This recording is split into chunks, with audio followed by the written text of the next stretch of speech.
The crater itself is very small, like 1 kilometer, but SLIM is trying to get that. によって今回月を調べることで、月の理解だけにとどまらないもっと広い意味での惑星科学ですか。 So by going there by SLIM, what will we be able to find out? So this is beyond the SLIM's scope, but could you please tell us about the importance of this research?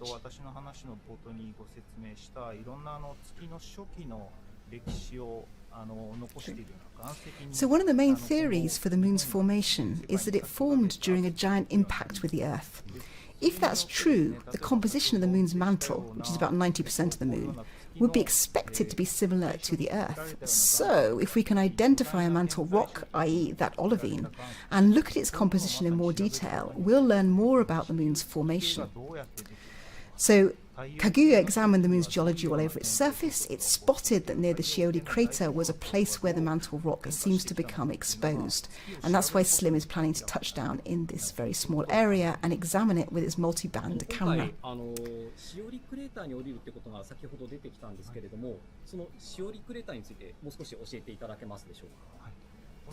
Could you please tell us more about this crater, Shiori? こちらにあります。この幹の海の、西側にはそのシオリクレーターという月の、おそらくマントルですね、地下の物質が天体衝突によって掘り返されて今表面に露出している。So at the bottom of the slide here, we're actually seeing a model for how the moon might have formed. If we look at these cuts, they're actually cuts through a would-be moon. These sort of pizza slices where the core is at the bottom and then the surface is at the top. So going from left to right, the first slice, the green circles are this olivine, which is floating in initially a molten magma ocean. It is thought to have existed on the moon when it first formed. If we go towards the right, we're going to see the moon start to evolve. This is the evolution a little later. The relatively heavy olivine has now sunk down to become sediment and begins to form the mantle. In slice 3, the lighter, buoyant, calcium-rich plagioclase crystals, which were actually shown by little rectangles at the top, were rising to the surface, and these form the moon's crust. So then we only see olivine again if you can dig up some of that mantle, for example, during a meteorite impact, which might have created the Shiori crater. So in the larger picture, that the scientists will be comparing the formation of the moon and the formation of the Earth. By looking at that composition of the olivine, which should have come from the moon's mantle. 月ができたっていうジャイアントインパクト説なのか、それともなんか別の方法でできたのかっていうことがその結論までもしかしたらできるかもしれない。はい、そういう議論までいけるかもしれない。 The question is if that was a giant impact that created the Earth or not, but there might be more theory to come. So the research will be developed from this point onward.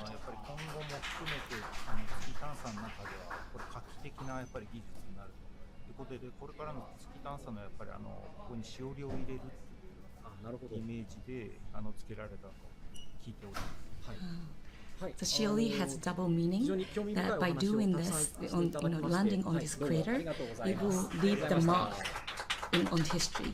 And Shiori in Japanese means marking. So this is a double meaning. Oh, that's lovely.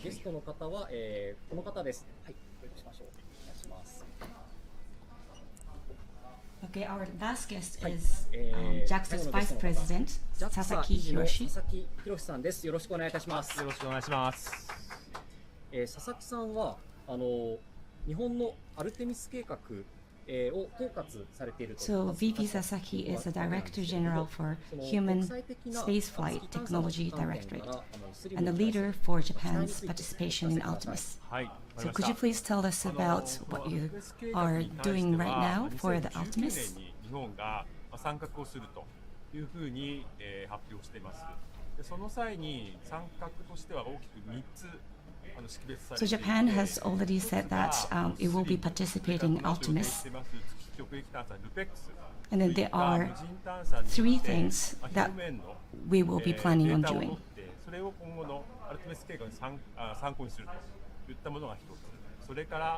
月の、有人の周回拠点ゲートウェイこれに対して、生命維持装置を提供するとか物資を補給するといったものがもう一つそれから最後が、有人油圧ローバーを開発するこの3つになります。Okay, so the main goal of the Artemis program is to establish a human presence on the moon, but while doing so, that Japan will be contributing more on the robotics as well. And the first one is the crewed mission that will be setting on the foot on the lunar surface, and also another one will be sending the pressurized rover for crew driving on the lunar surface. So in Washington, D.C. as well, that he has just been to, that they are paying much attention to this Project SLIM. And because this is leading more techniques to be developed for Artemis in the future, so it has like a lot of anticipation and also excitement. And for Artemis project to be going on, that the both sides, so crewed and then uncrewed, so manned and unmanned projects are important. So they have to be developed in tandem. So the SLIM will just go on and then first focusing on the technology and what more can you do with this technique?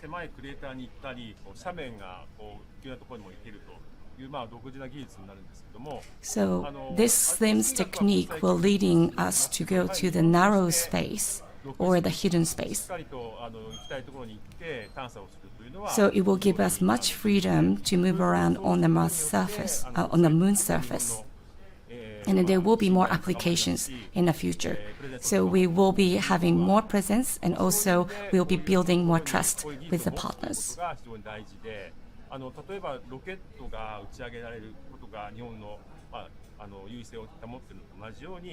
And it has been that Japan has great trust building by presenting trustful rockets.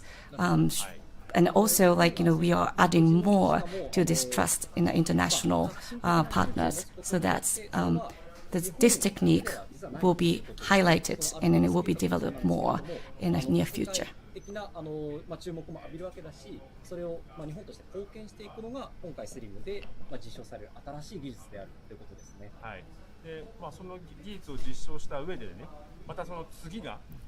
So what's next? And then what can we say about the projects coming after SLIM?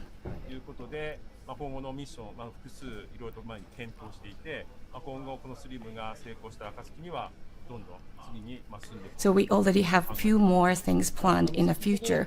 So this will be the critical time for us to look at the success of the SLIM.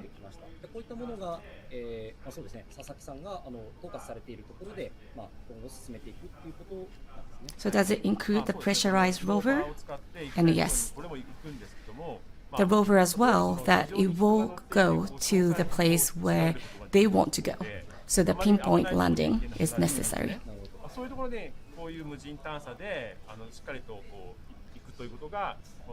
But the rovers can only go to the safer places. So building this technique and then going to the place where it's sort of hidden or it's very difficult to go, and it's still that technology will be useful in the future.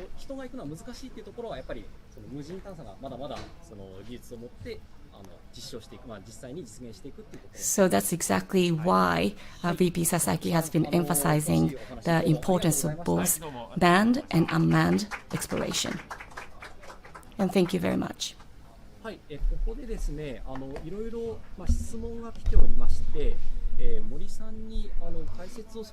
now we're going to return to Mori-san, who's going to remind us of the key points as we head towards descent and landing. So here's our summary slide of SLIM attempting a pinpoint landing on the moon. The powered descent is from an altitude of 15 kilometers with 3 thruster boosts and coasting in between.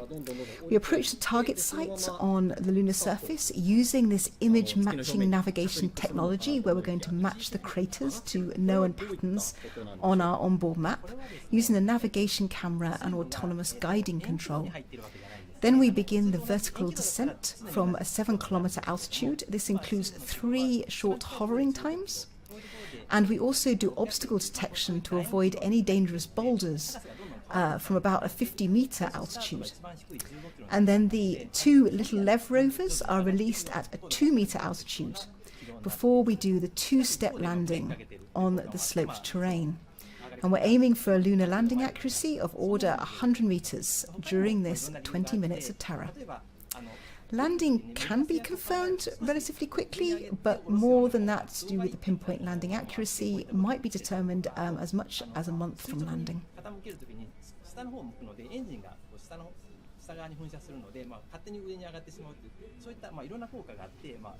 This curve is very important because we start from the altitude 15 kilometers, and by pushing it forward from that point, it will be going a little bit upwards, and then that will be very useful for the landing technique going vertical.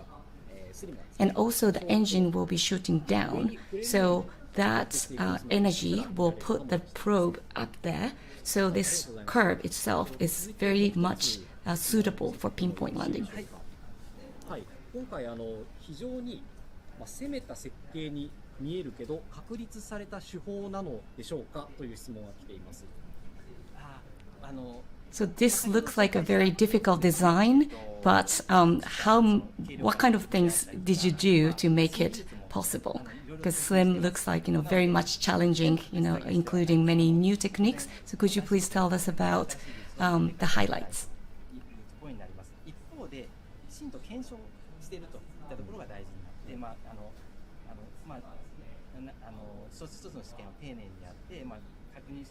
So that's right, that there are many techniques that they are pushing, and also they are really new and innovative.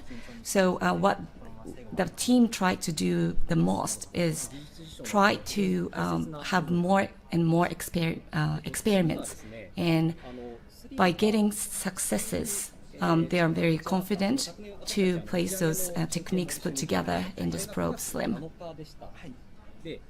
今回月にいよいよ着陸するのが1月19日、1月20日ですね。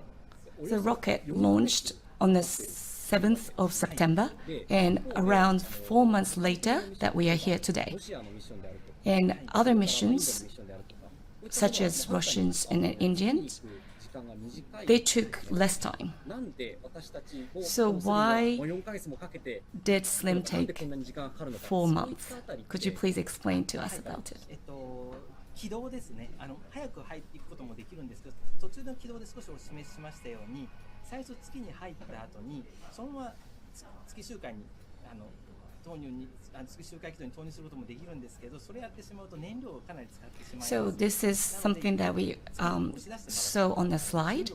So the swing by, we could probably just do one swing by to get into the moon's orbit, but by doing so, we need to put so much fuel on the probe. But we want to have less in a tank, so we decided to do the longer swing by and then have this slim orbit. So we chose this to have more efficient, and this has become one of the main goals of the SLIM project. So it's somewhat counterintuitive that this very long swing-by orbit turns out to be much more efficient on fuel. But even though it takes longer and it goes further, it is able to use the gravity of this Sun-Earth-Moon system to actually alter the position and attitude of the spacecraft to put it back onto a trajectory towards the Moon. And this is actually much cheaper on fuel as opposed to braking when you reach the Moon the first time to enter lunar orbit straight away. That's right.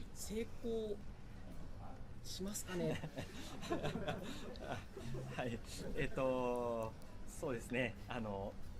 成功するためにやってきた So と。 what do you think that will be successful?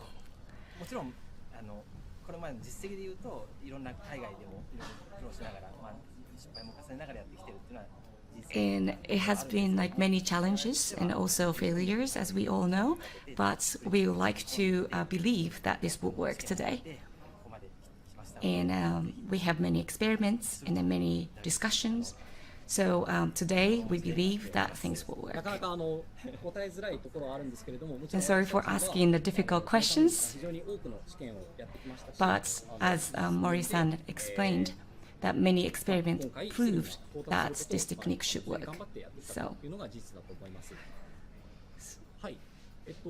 okay, next question, or maybe comments from the audience. As an aside, if you look at the moon that's in front of it's just gone off camera, but to the left of that is one of the actual landing legs from SLIM, so you can examine its mesh crushable structure when it comes back on camera.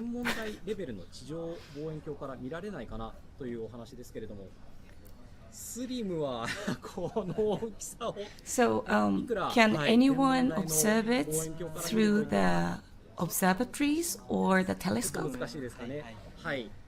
And Mori-san's answer is that it's probably very difficult. We can't see SLIM. To that. Yeah.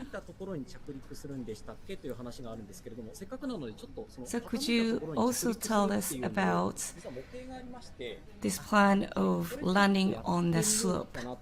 So could you please explain to me a little bit more?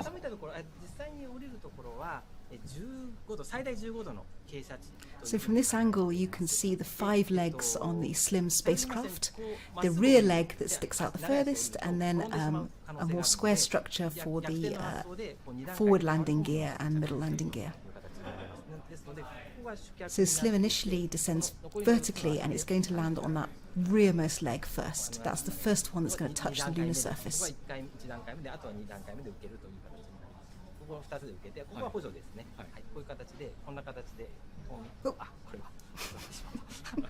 So it lands on the back leg and then it tips forward onto those front 2 legs. 2 steps. 着陸するというわけですね。ちなみにですね、ちょっと気になるものが横にあるんですけれども、これが着陸の Let us see this model. What is it? 衝撃を吸収するものとなっていまして、 I'm glad they came back to これが this. 実際に足についているわけです。そうですね。このYeah, it's one of these little legs. こういったものも So while a big lunar lander, such as Apollo, actually has legs with a joint that are able to absorb the impact, SLIM has these very compact lattice-like legs that will compress on impact and absorb that force as it comes down on the lunar surface. はい、ここまで質問とコメントの紹介をさせていただきました。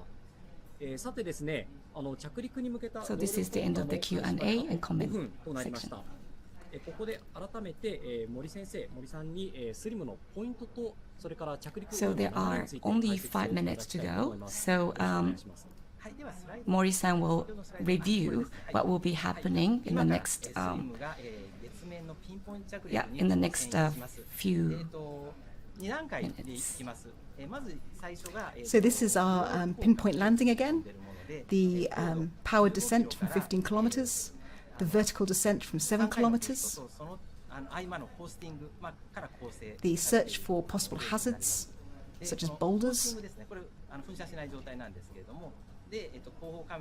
So overall, when it starts, it will take about 20 minutes. 20 minutes of terror. So first it approaches to the targeted position, and then the vertical descent. And it will have 3 hoverings, and it will try to detect any boulders. And then when it approaches to the slope and have 2-step descent and landing. 短時間で確認できますが、このピンポイント着陸の成否は着陸後1ヶ月以内を見込んでいると。So it will be determined relatively soon about the landing itself, but the pinpoint or not, so how precise it was, it will take about a month to process. テレメトリーというのはその探査機からスリムから送られてくるさまざまなデータのことを表す言葉です。So now let us explain about the telemetry. So we will be moving forward to the screen like this, and the telemetry is the data that has been sent from the probe. So this is the QL quick look screen, and we'll see this during the descent to the lunar surface, and it will display the telemetry, the data coming from the spacecraft. And we're going to go through just each of what you're seeing here to explain what it means. So this is the date and the time in the top yellow.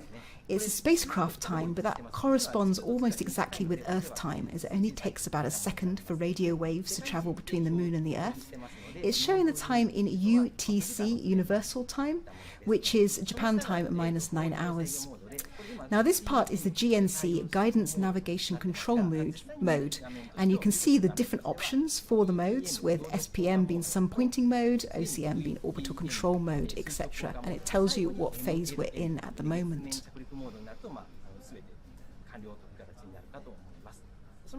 This is going to show us the spacecraft acceleration. It's the actual measured value of the accelerometer is on the left. The estimated value based on the model is on the right, and descending order for the acceleration goes from green through to red. This shows the status of the auxiliary thrusters. The scale here goes from 0 to 100%. And this is the status of the main engine injection, with the scale again going from 0 through to 100%. This shows the angular velocity of the spacecraft along the 3 axes, X, Y, and Z. The colours here indicate descending orders of control error, with green having minimal control error. Gosh, we're going fast. This is the remaining propellant. The fuel is on the left, the oxidizer is in the middle, the total is on the right. The fuel to oxidizer ratio is 1 to 0.8. The BAT SOC is the remaining battery capacity, and now we are looking at, if this graph looks like this, it's the mode before powered descent. So altitude from the sun is seen on the left, the altitude from the Earth is on the right. This is now what it looks like when we go into the powered descent mode, showing positional information such as the trajectory, white line, and the actual trajectory. Is that right, in the red line? No, this is the vertical descent mode. My apologies. The last one was the powered descent mode. This is vertical descent mode. And so that takes us into an era of landing where we can to landing where we want. So on the screen, you will see the same telemetry as the mission control room will be seeing. So we are now switching the screen to the telemetry. 森さんと私で、テレメトリの画面を見ながら進めてまいりたいと思います。はい、今 PDM と左上の So during this phase, as we head towards the lunar surface, we are not going to say a great deal. Please watch the telemetry, and so you can see for yourself how the spacecraft is progressing, and there will be minimal commentary during this time. 進行中です。でメインエンジンが今 100% になってますね。これもブーストをしている状態ですね。完全に噴射していて、今ブレーキをかけている状態と言っていいかと思います。Main engine is 100%. That means that it put the brakes. And now the altitude is 15 kilometers and slightly up. 白い軌道、右側のグラフのところで白いラインが目標となる軌道になっていて、So on the right, you see the graph, and the white is expected orbit. And the red one is how SLIM is going.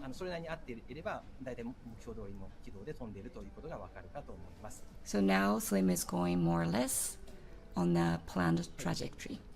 先ほど動力降下シーケンスが開始されています。午前0時頃から動力降下シーケンスが開始されておりまして、And it started descent. ブーストが行われております。これしばらくブーストが続いて、そのうちしばらく時間が経つと1回休憩になります。コースティングモード、コースティングに入ります。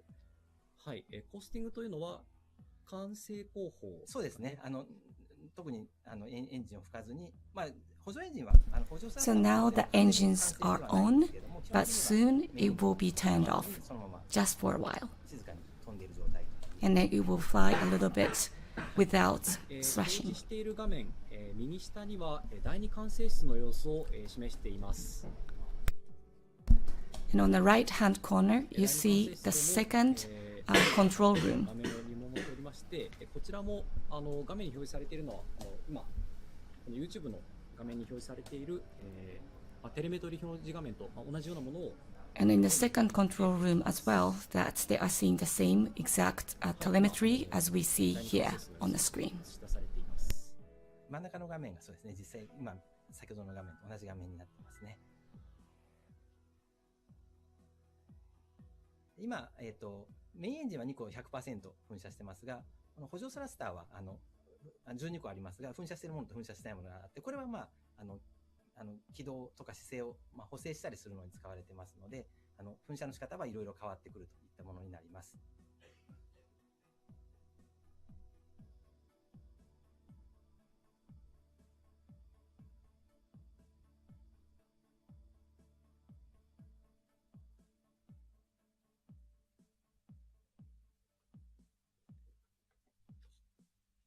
はい、現在、第1回目のブーストを実施中です。高度はそうですね、20キロを上回ってきたあたりになるかと思います。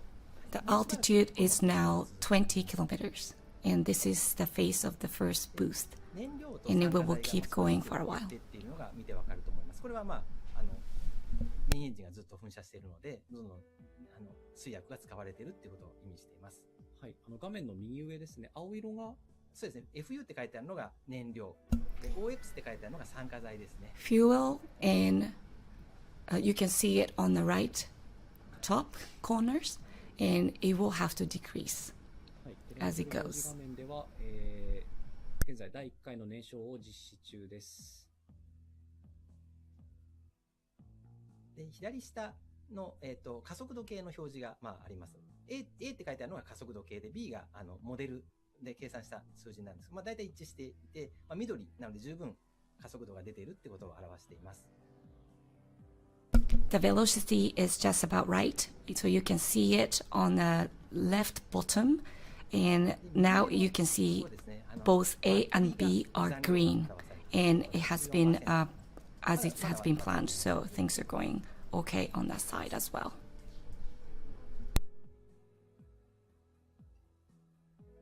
はい、間もなく高度が25キロのあたりに到達するかと思います。そろそろ、コースティングに入るかなと思います。The altitude is now reaching 25 kilometers, and it will now go into coasting mode. という状態です。で、この間に、先ほどの画像照合工法を行います。で、位置を、今まで蓄積した誤差を一回これでリセットできる、位置がバチンと決まりますので、これで、完成工法でやってた位置のズレをこれでリセットするといった操作が行われます。はい、現在スリムは、画像照合工法を実施中と思われます。So now it started to scan on the moon's surface, so it's looking for the exact place to land. はい、高度は25キロ上回ったあたりです。The altitude is just about 25 kilometers. はい、今メインエンジン着火しましたね。100% になりました。これで第2回のブーストが始まりました。またこれでしばらくずっと噴射状態が続くかと思います。はい、時刻は0時5分を、0時6分ぐらいです。現在スリムは第2回のブーストを開始しています。So Slim is going into the second phase of boost. So now you can see the engine firing. 緑色に表示されているかと思いますが、これ緑色になっているってことは、姿勢がもう姿勢の制御が想定通りになっていると、姿勢誤差が小さいということを表しています。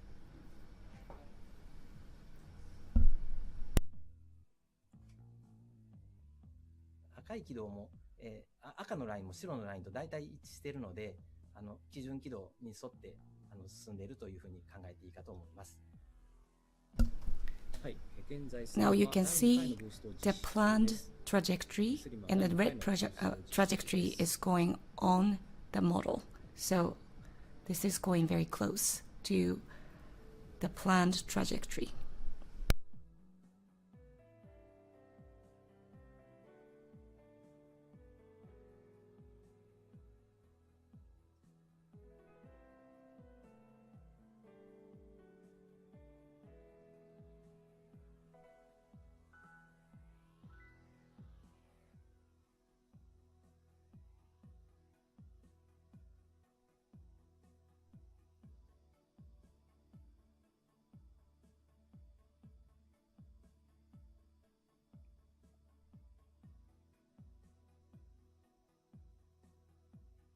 はい、少しずつ高度が下がってきています、そうですね。だいぶブレーキが効いてきましたね。最初軌道が先ほどお話しした理由で上がってたんですが、はい、もう落ちてきましたね。It start to descend a little bit, as you can see on the right side. It's still doing the second boost. ブーストを実施中です。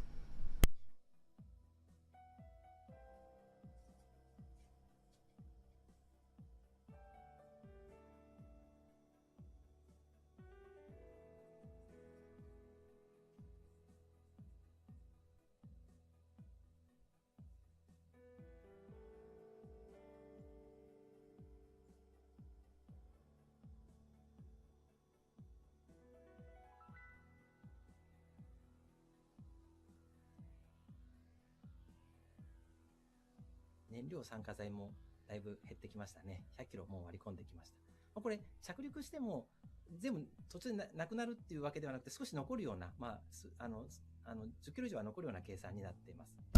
Fuel is also decreasing, as you can see on the right top corner. And now you can see 96.6 kilograms of fuel, and it will be about 10 kilograms or even a little bit slightly more. So that's where we are aiming at. So it will not be completely empty. 緑のバーが今出てますが、最初2ぐらいだったのが今少し高くなってきていると思いますが、これ同じ水力は同じなんで、探査機の質量が小さくなったので加速度が増えているっていうふうに見ていいかと思います。Velocity is increasing. That's on the left-hand side, and because the mass is decreasing, that means velocity is getting a little bit more in number. 第2回のブーストを実施中です。動力降下シーケンスにおいて第2回のブーストを実施中です。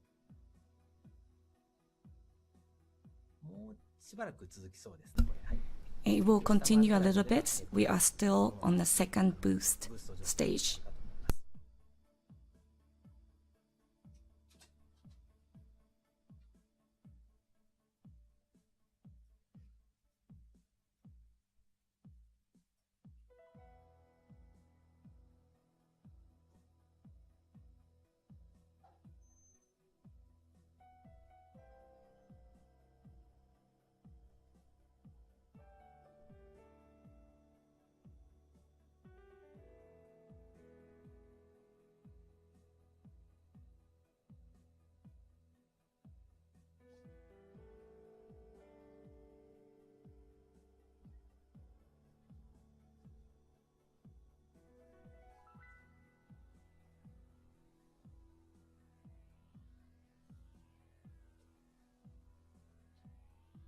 はい、スリムは現在第2回のブーストを実施中です。スリムは第2回のブーストを実施中です。高度がかなり下がってきましたね。そうですね、もうちょっといくと思いますね、このまま。はい。はい、15キロ下回るぐらいまではこのまま 100% のブーストでいくと思います。で12個の Now is still the second boost stage, and it's now above 15 kilometers, and it will continue a little bit longer. はい、スリムは、高度20キロほどに到達しています。現在第2回のブーストを実施中ですが、高度が20キロほどまで降りてきました。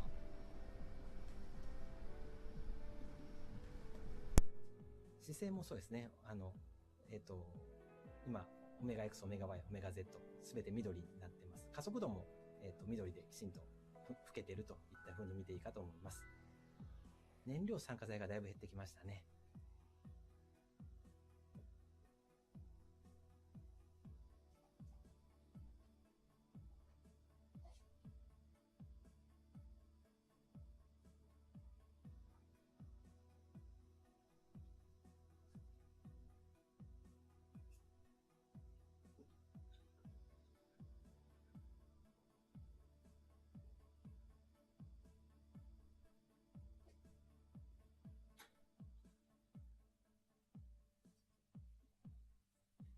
はい、スリムは現在第2回の、ブーストを実施中です。スリムは第2回のブーストを実施中です。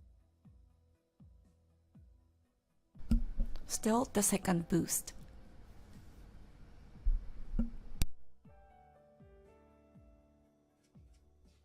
15キロ割ってくると、再び、コースティングに入ると思います。また画像照合工法ですねを実施するために、1回停止ということでコースティングになるという見込みです。So when it goes below altitude 15 kilometer, it will start the coasting again and then try to do the image scanning.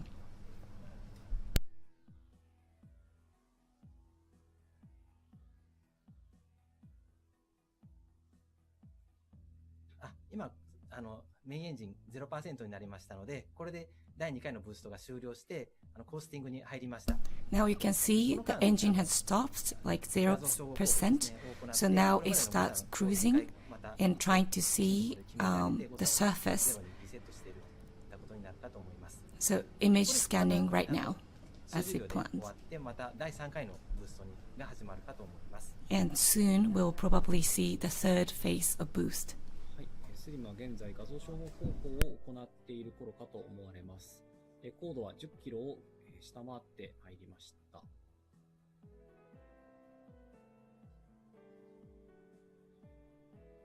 そうですね。メインエンジンまた噴射しましたね。100% になりましたので、これで第3回のブーストが始まりました。Now you see the engine is on now, 100%, and now the third stage of boost has just started. And the third one will not be 100% all the time. It's called the pulse thruster. So it's been expected that it's not going to be always 100% on.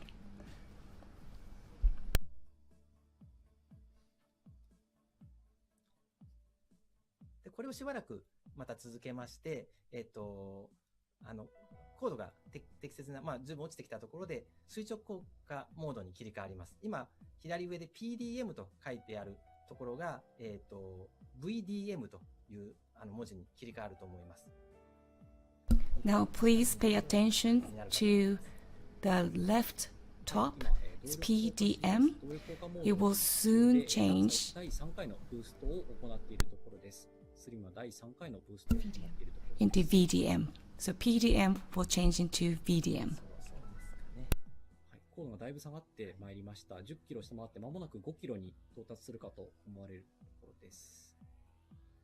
これで画面左側の今のグラフもこれで垂直降下モードに変わると、この今のグラフも切り替わります。Now approaching altitude 5 kilometer. はい、スリムは現在第3回のブーストを実施中です。スリムは第3回のブーストを実施中です。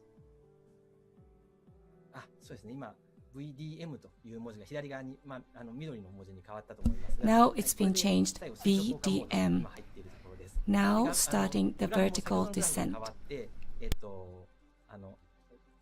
2つの探査機が乗ってる。これ、X 方向から見たのと Y 方向から見たなんですか、図になっています。で、X 方向というのは西方向で、Y 方向プラス Y が南の方向。So x-axis is the west and the y is south. Now 16分30秒あたりですが、すでにスリムは垂直降下モードに入っています。it started vertical スリム descent. は垂直降下モードを実施中です。3000メートル割ってきました。はい。で、これもしばらくパルス噴射ですね。今数字が 100%、メインエンジンのパーセンテージが 100% になったり、またそれ以外の数字になったりと切り替わってますが、これ、パルス噴射をしているので、こういった形で、変化していると言ってみていいかと思います。で、これで500メーターぐらいのところまでこのまま降りていきます。で、500メーターのところで1回目のホバリングに入ります。It will descend around 500 meter and it will start the first hovering. 高度を下げております。スリムは垂直降下モードにて高度を下げています。1000メートル割り込みました。そうですね。そろそろこれで500メートルなんで、ここで1回目のホバリングに入ると思います。しばらく高さを維持する状態になるかと思います。Around 500 meter, it will start doing the first hovering. 高さが今一定になっているかと思います。はい、これホバリング状態。これそんなに長く続かないです。またすぐに降りていきます。It will be a short time, but this is the first hovering. 第1回のホバリングを行って終えたと思われます。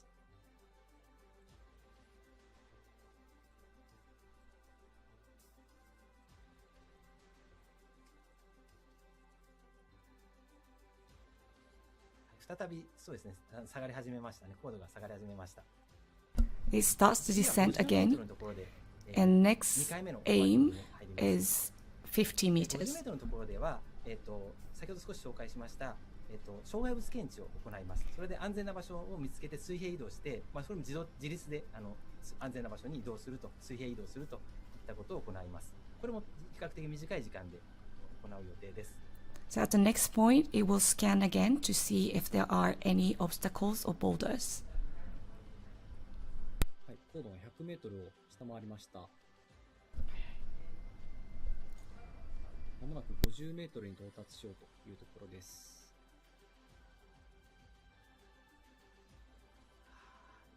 そうかな。はい、ここで一旦、はい、ホバリングに入った、2回目のホバリングに入った。This is the second hovering. これで安全な場所に水平移動を行って、その後またしばらく降下するという状態になります。Now it's looking for the safe place to land. を行っていると思われます。スリムは第2回のホバリングを行っていると思われます。障害物回避を今降りましたね。はい、これで高度2メーターぐらいのところで第3回のホバリングを実施し、これでレブですね、超小型ローバーを放出します。でその後一気に降りて2段階着陸をするという形になるかと思います。Around the 2 meters, it will release the lev and it will land. Two-step landing is expected. モードが今 MLM というモードに切り替わりましたので、これで着陸したという状態になります。Now you see on the left-hand side MLM. That means it has landed. From the telemetry, it shows the sign MLM. 判断が難しいところですけど、姿勢も少し傾いているように見えます。で、MLM というモードで、傾いて倒れていると、着陸したといったような状況に見えます。はい、テレメトリーの表示画面の上では、スリムは月表面に、到達したかと思われます。高度は、月表面に到達したかと思われます。From the telemetry, what we see is the SLIM has landed on the slope.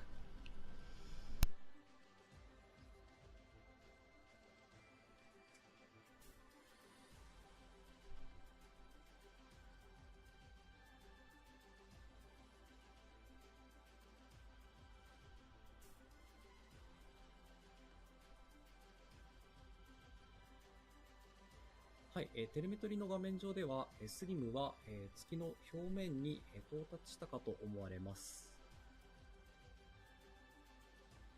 テレメトリの画面の上では、スリムは、月の表面に到達したかと思われます。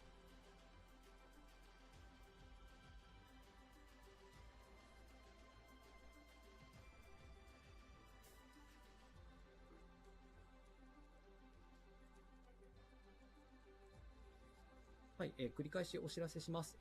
スリムは、テレメトリの表示画面の上では月の表面に、到達したかと思われます。スリムは、月の表面に到達したかと思われます。It looks like on the telemetry that SLIM is on the surface of the moon. 一連の動きはだいたい想定の通りの挙動を示していたように思います。はい、現在スリムの状況を確認しています。スリムの状況を現在確認中です。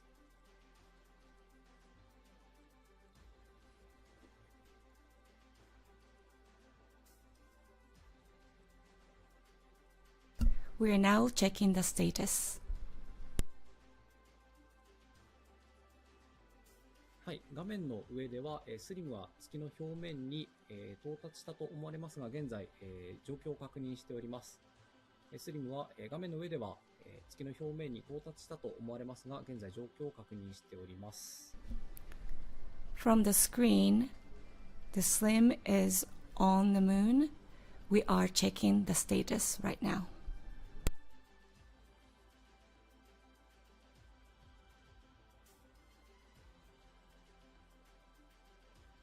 はい、画面の上では、スリムは月の表面に到達したと思われますが、現在スリムの状況を確認しています。画面の上ではスリムは月の表面に到達したと、思われますが、現在スリムの状況を確認しています。We are now checking the status of the SLIM. It looks like it has reached on the moon from the screen that we see, but we are checking the status.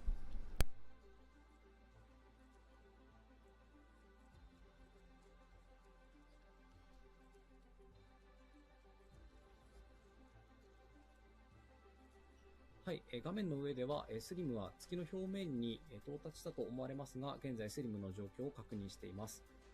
画面の上ではスリムは月の表面に到達したと思われますが、現在スリムの状況を確認しております。We are still checking the status.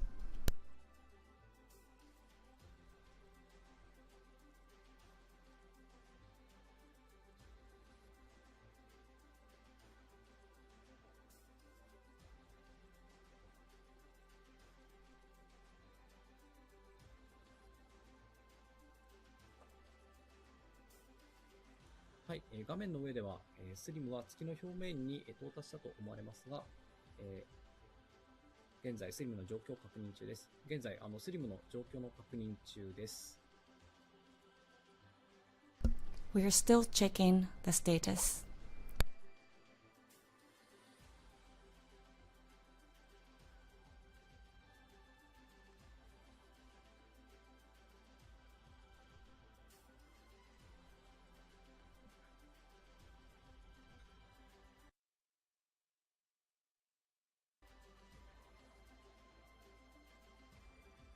はい、現在スリムの状況を確認中です。現在スリムの状況を確認中です。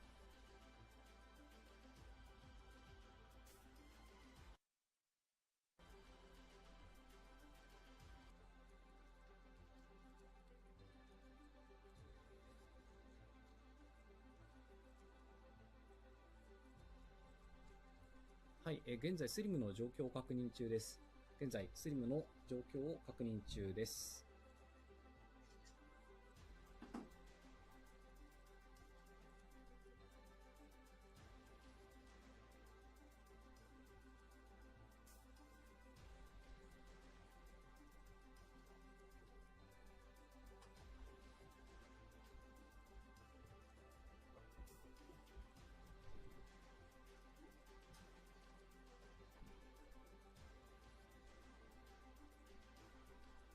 はい、現在スリムの状況を確認しておりますので、もうしばらくお待ちください。現在スリムの状況を確認しておりますので、もうしばらくお待ちください。We are still checking the status, so please wait. We are still checking the status, so please wait. はい、現在スリムの状況を確認しておりますので、もうしばらくお待ちください。現在、スリムの状況を確認しておりますので、もうしばらくお待ちください。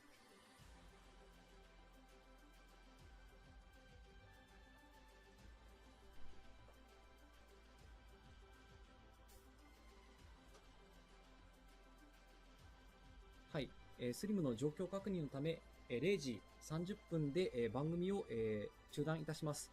スリムの状況確認のため、0時30分で番組を中断いたします。なお、後ほど、ただいまご覧いただいております YouTube ライブにて、記者会見を中継いたしますので、開始までしばらくお待ちください。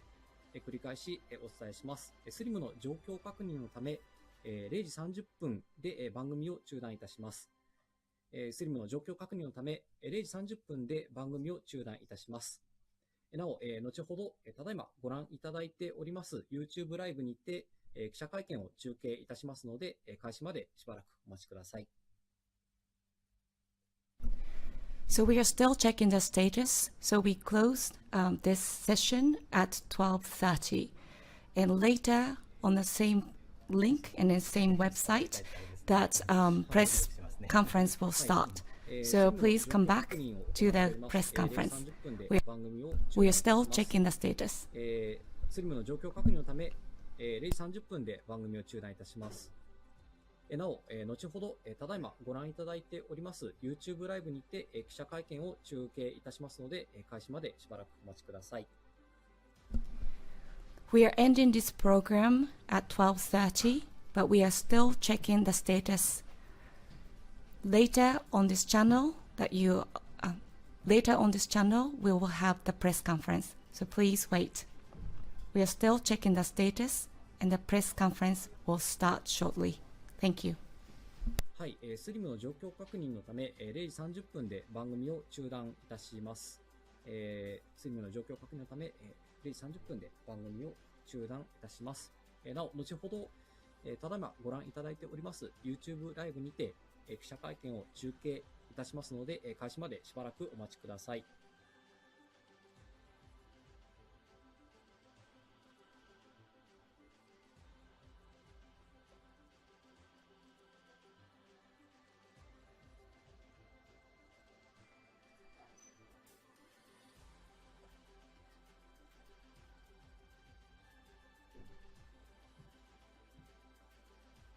はい、スリムの状況確認のため、0時30分で番組を中断いたします。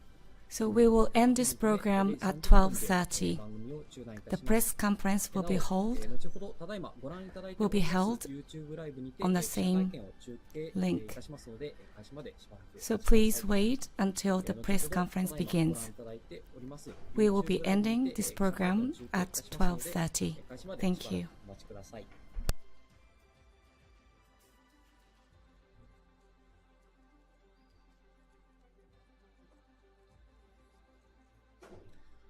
はい、こちらで、一旦、0時30分になりましたので、番組を中断いたします。ここまで、ご覧いただきありがとうございました。For watching. Thank you very much for staying with us.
まだですね、こちらの方にも情報確認中という、情報しか届いておりませんので、もうしばらくお待ちください。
先ほどから何人かの方にどこの局で受けてるんだっていう質問を受けて、ちょっと正確には確認してなかったんですけど、いろいろこういう運用の時はあって推測で国内の臼田内之浦あたりじゃないかって答えたんですけど、ちょっと今確認してもらってるのでその後またご報告しますね。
先ほどの局の話ですけど、今確認中で、後で記者会見の中でご報告するか、質問に答える形かということで共有させていただくということになりましたので、お待ちください。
はい、まだ状況確認中という連絡ですので、もう少々お待ちください。ちょっと時間がかかっていますけれども、まだ状況を確認している最中ということですので、もう少々お待ちください。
And thank you, everyone at the Sagamihara the campus, and also people participating through WebEx, and those people looking at this through YouTube. We are still trying to confirm the situation at the moment, and so I apologize to keep you waiting, but please bear with us for a little more while. And we did actually say that it could take as long as 2 hours at the most in the press kit in advance. And for those people participating through YouTube, please understand that it is taking a little bit of time, and we are trying to confirm the situation. Thank you.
はい、Mr. Yakoroshi from JAXA, the PR department, and everyone at the Sagamihara, the campus press center, and also everyone listening through WebEx, and also those people looking at the YouTube. And thank you very much for waiting. We now have some information. We will start the press conference from about 2:10. And so if you could start make your preparation. We intend to start the press conference at 10 minutes after 2 a.m. JST, Japan Standard Time. And we will also issue a release at that point as well. But we are also trying to upload information on our website at the same time. And so there could be a bit of a time lag to when we make the actual press release.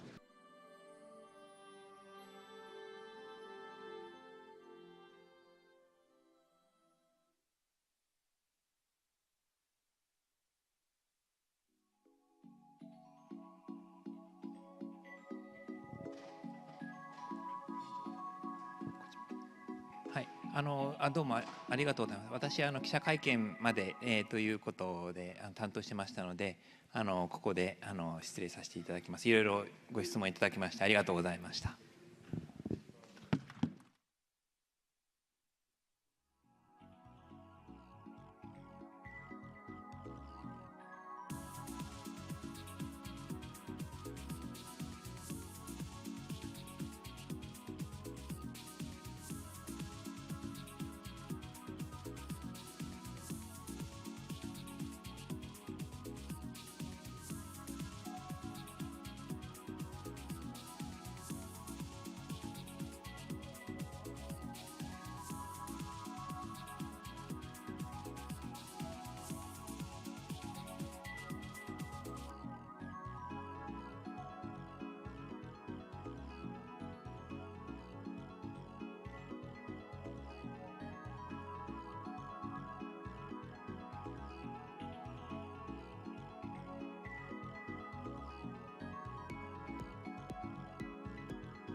はい、お待たせしております。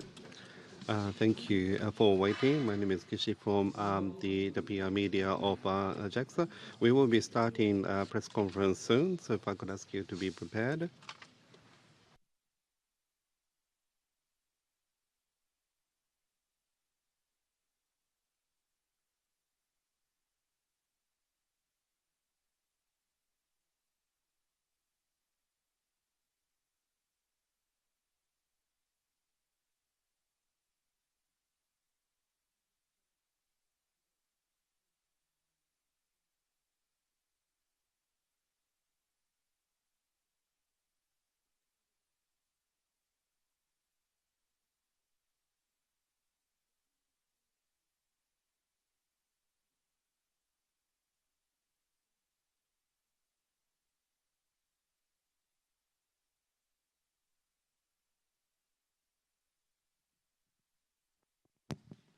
はい、And we have another person appearing on the stage. So the person is heading towards the podium. So if you could just bear with us for a few more seconds, please.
Thank you everyone for waiting and apologize for making you wait.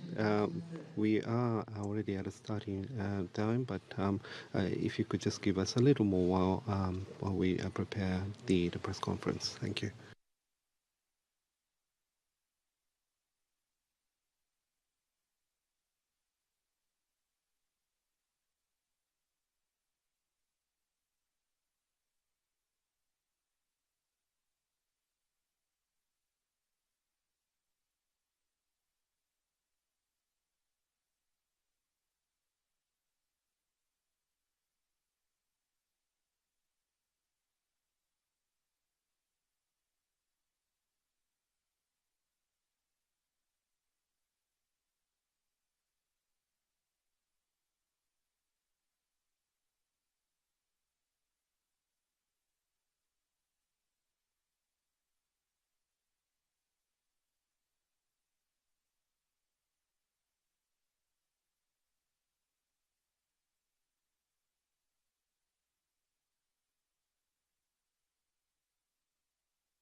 Thank you. Thank you very much for waiting.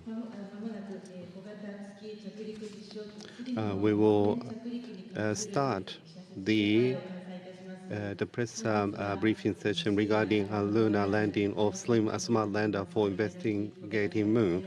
Thank you very much for many of you for participating despite being late into the night, and we apologize for the fact that we have kept you waiting for quite a long time. For those participating through WebEx, and for those people also watching through the JAXA official site on the YouTube JAXA channel, I apologize to have kept you waiting for quite a long time. My name is Kaori Sasaki, the General Manager of PR from JAXA, and I will be the MC today. The press briefing today is held in a hybrid format, live from communication halls of Space Science and Exploration at Sagamihara campus, JAXA. And we're also streaming this live on the JAXA official YouTube channel, JAXA channel. So I'd like to introduce the attendees. From the right, Dr. Hiroshi Yamakawa, President of JAXA. And in the middle, Dr. Hitoshi Kuninaka, Director General of ISIS JAXA. And next to him,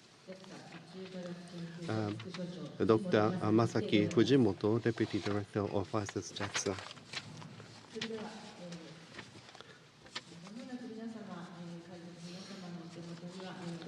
And I think we are handing out the press release as of 10 minutes past 2. And so I'd like to ask the President to start with a statement. My name is Yamakawa, Director of, the President of JAXA. Thank you very much for many of you for participating today. I'd like to start by saying a few things, then the details will be explained by Mr. Kuninaka. And on the 20th of January 2024, at 10:20 JST, a smart lander for investigating moon landed on the moon. We have been able to confirm that it has arrived on the moon surface. My name is Kuninaka, the Director General of ISIS. As was explained, a smart lander for investigating moon, SLIM, we made a challenge to landing on the moon.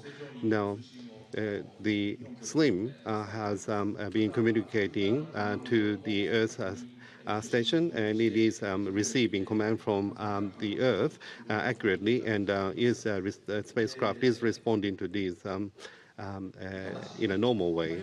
However, it seems that the solar cell is not generating electricity at this point in time.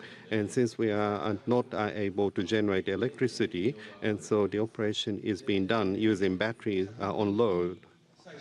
And based on the data, and landing has been stored on the spacecraft.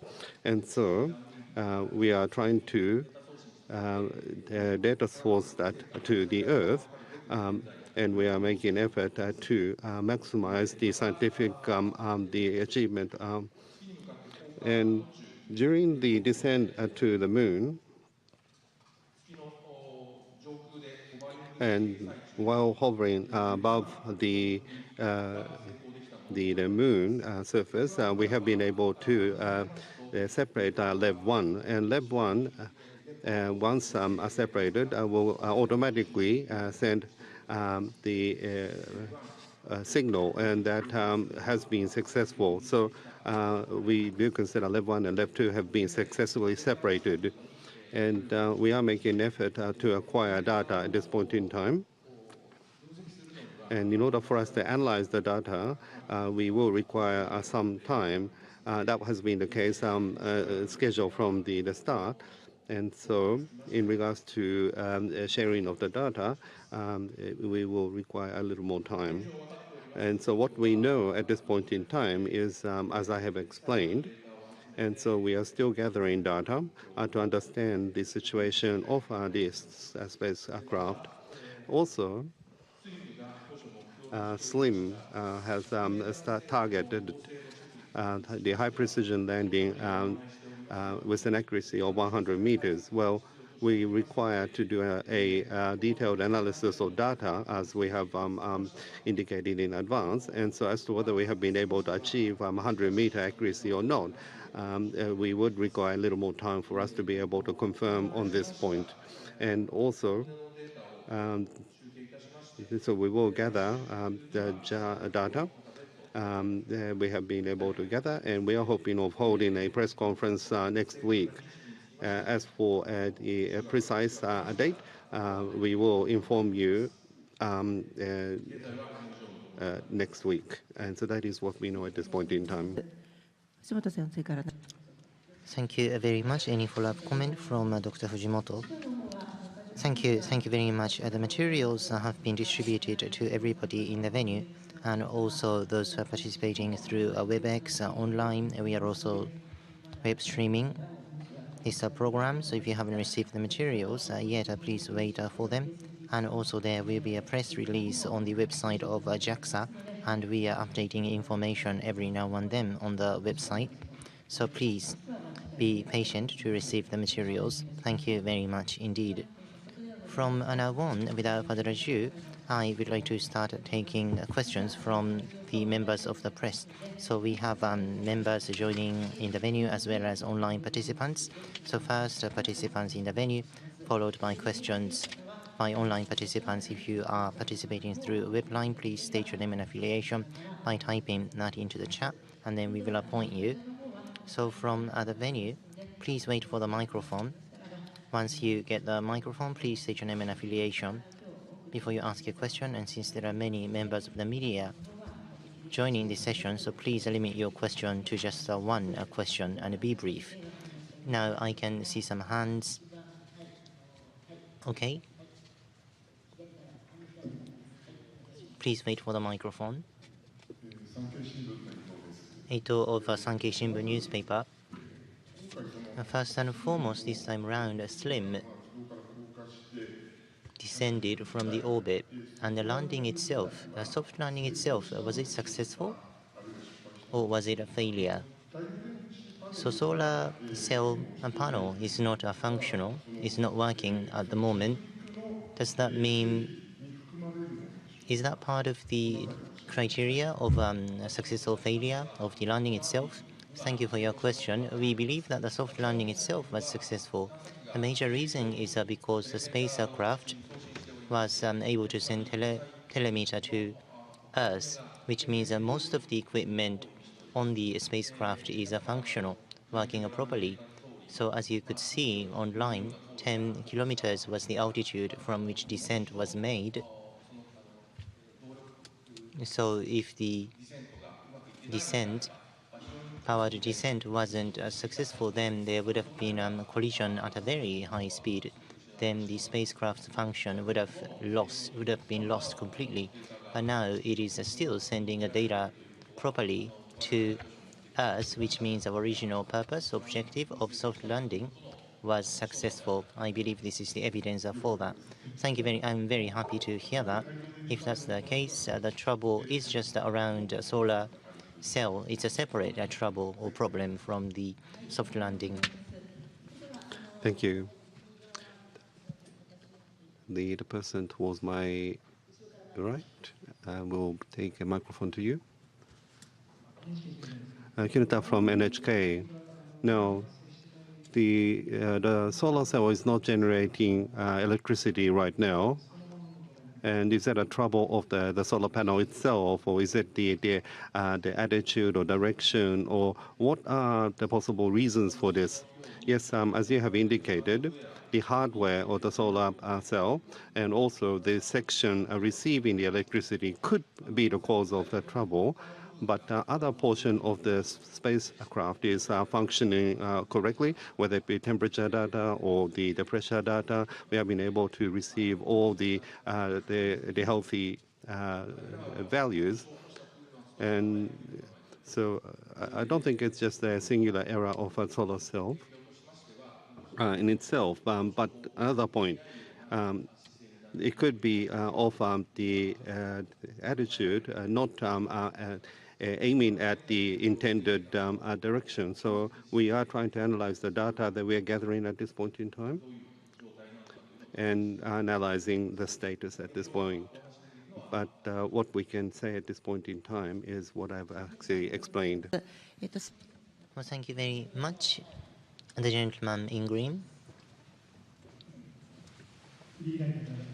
Naragane, freelance writer. So what is your observation? Could I ask each of those three speakers to share your observations? Thank you very much. Well, first and foremost, landing was made and communication was established. So a minimum success was made in my view.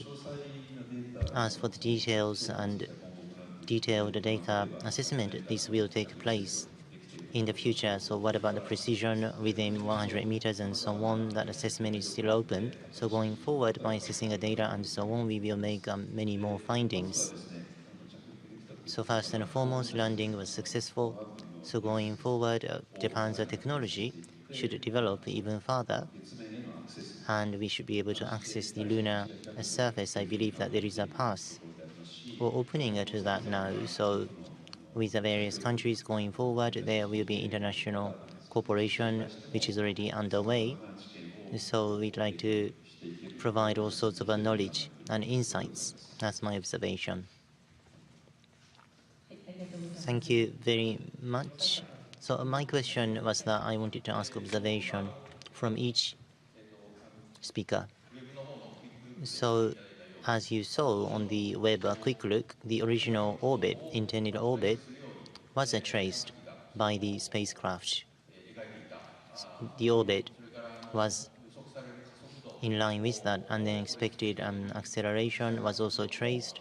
The actual acceleration was also realized. So on a real-time basis, we were able to share such information result with you. So such an outreach activity was possible. This was done very well. Looking at the trace, 100-meter pinpoint landing, precision landing was pretty much successful. Of course, regarding the accurate result, we still need 1 month or so to do the analysis, as we had already communicated with you in advance. But in that sense, we cannot say anything definitively. It is premature to try to do that, but the intended course was followed. So I personally observed that the pinpoint landing was also successful. This technology going forward, we will send more spacecrafts to the moon, and also MMX program is underway towards Mars as well. So Artemis program is also saying moon to Mars should be realized. So in this context as well, Japan has established a major milestone or stepping stone to that. So I believe this was a greater step forward. Thank you very much.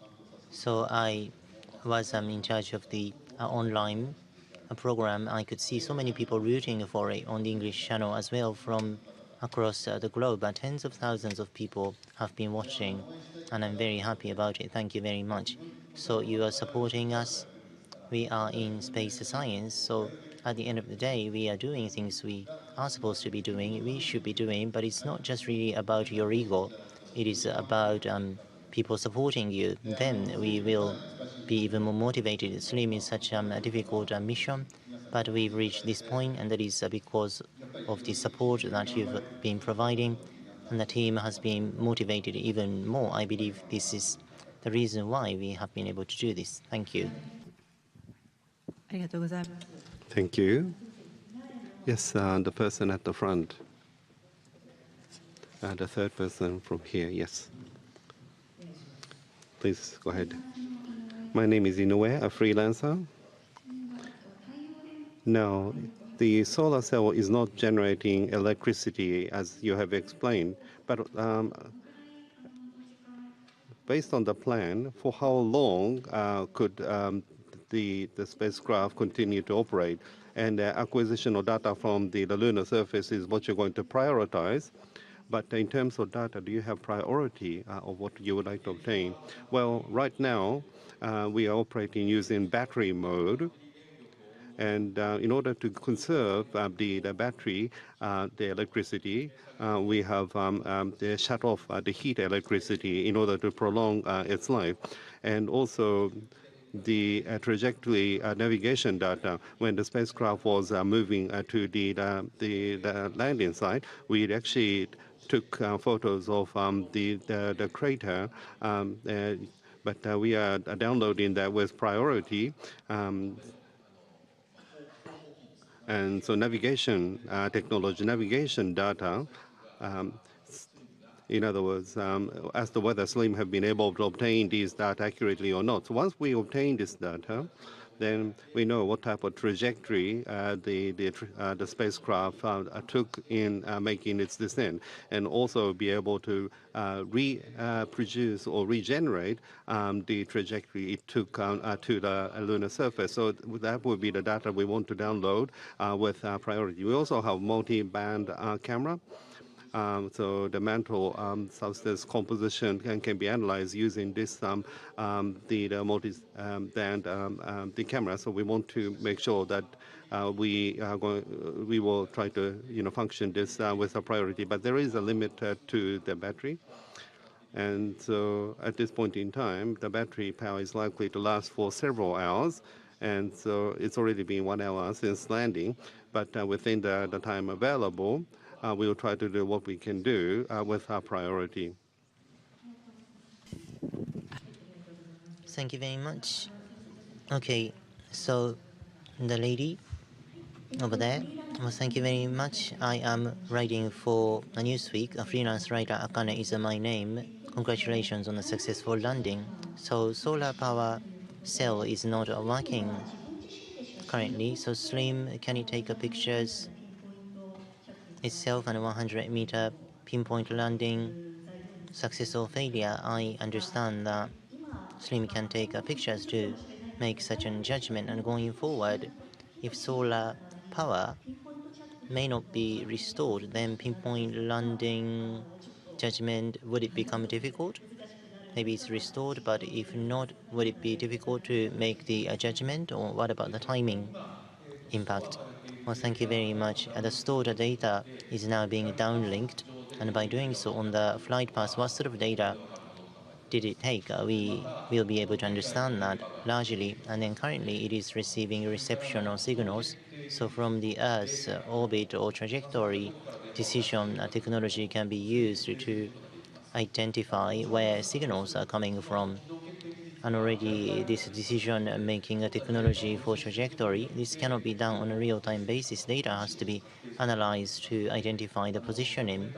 So 100-meter pinpoint landing, success or failure, data which can be evidence for that, we will be able to obtain all the relevant data necessary for that. As for the photos or pictures it can take, the spacecraft was up in the air, and then it took some pictures. I believe you're talking about those photos. Separately, there is a Rev 1 and Rev 2, which had been separated already. So Rev 1 and Rev 2, if they are functioning properly, then SLIM's photos and images have been taken by Rev 1 and Rev 2, and I believe such a data is now being sent to us. As for the analysis of this data, it will take some time because of the nature of the work. Unfortunately, it's not something we can show you immediately, but Rev 1 and Rev 2 results are also something we are looking forward to seeing. Thank you. Thank you. Yes, the person over there, please. Yes. What is Kusaka from JST Science Portal? Now, the solar cell is not generating electricity as you have explained. And based on what you said, battery would last for several hours. In other words, the several hours would be the remaining life of a SLIM for it to operate. That's probably how we should look at it. But in order to enable solar cell to start generating electricity, are you going to make any attempts? Is there anything you can do to try to enable the solar cell to start generating electricity? Well, I think there are various ways of looking at it. But it is invaluable, the spacecraft, and we don't know the accurate the situation right now, so we don't want to do anything that is too excessive. So of the remaining hours to try to do something about it, we want to try to keep status quo. And the solar angle will change, and so every month where the sunlight shines on the moon changes, and this change occurs every month. And so one day in Earth is the moon goes around. So it takes 30 days for the solar angle to change of the moon. And so if that's the case, so when the solar direction change, and when the light shines from a different direction, the light could end up hitting the solar cell. And so we are having discussion what is the best course of action for us to take into consideration of this. And by the sun angle returning, we are hoping for it to regain power. So first of all, while the battery is alive, you try to obtain data that you can obtain rather than trying to revive the solar cell. But if there could be the possibility that the sun's direction will change, and so even the battery may be not generating electricity, but there is still hope for the solar cell to start generating electricity again. And so even if the battery runs out and the SLIM loses all power, if the panel catches sunlight, then it will restart.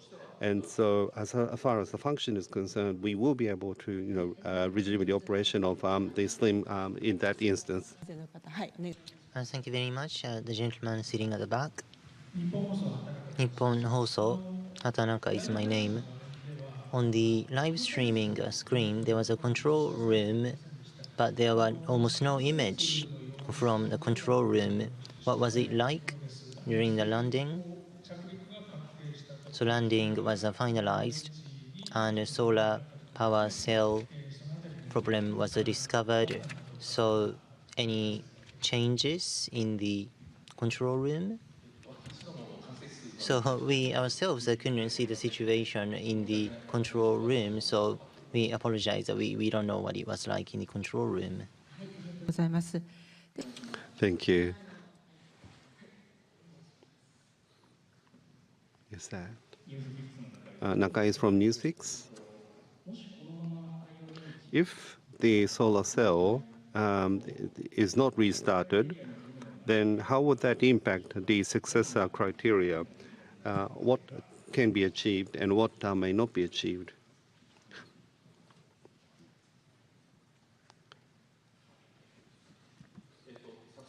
Well, in terms of success criteria, so you have the minimum success, the full success, and extra success. And in regards to minimum success, and is to achieve lunar landing using optical navigation, and to achieve precision landing, and to demonstrate that, and also develop a lightweight spacecraft system and check its operation in orbit. So these are the minimum success criteria. So in that regard, we do feel that we have been successful in achieving the minimum criteria. For full success, achieve high precision landing within 100-meter accuracy. And in this regard, as I've been explaining from the outset, it will take about a month to do an accurate analysis. So, but as you saw on the real-time the live stream, the SLIM did trace the expected cause. So my personal impression is that we probably have been able to more or less achieve a high precision landing within 100-meter accuracy. And so the solar cell state is unlikely to impact the full the success criteria. Extra continue activities on a lunar surface for a certain period of time until sunset. Well, in this regard, it requires the function of the solar cell. So in regards to extra success, there is a possibility of not being able to achieve this. Thank you very much. Yes, over there, please. Gekan Hoshinabi Nakano. Well, first of all, Japan has become the 5th country which made a success on this landing mission. Congratulations. So the current posture of the spacecraft, now the solar cell is not generating electricity. So after the vertical landing, it touched the lunar surface in its right position, or is the posture the same, or is it upside down? For example, the solar cell is at the bottom. Do you have any information about the posture of the spacecraft? Oh, thank you. We are now gathering information and performing analysis. So at this point in time, we cannot give you a response. If that's, thank you. So once you receive some data through downlink, you can get some information to make a judgment. Yes, we have obtained data, so perform analysis would be possible. And so next, we would like to now receive questions from those people participating through WebEx. We'll come back to questions from the venue once again. But if you would like to ask a question from WebEx, please send in your question on the chat, but please mention your name. So please write in your questions if you have one.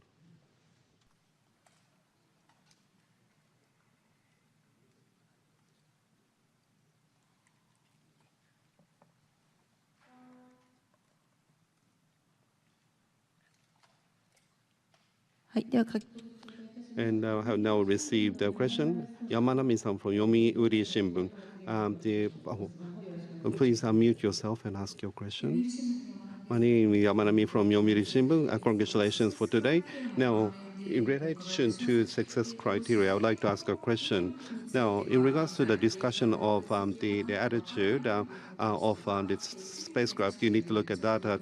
But one of the landing for SLIM was, I think, a two-stage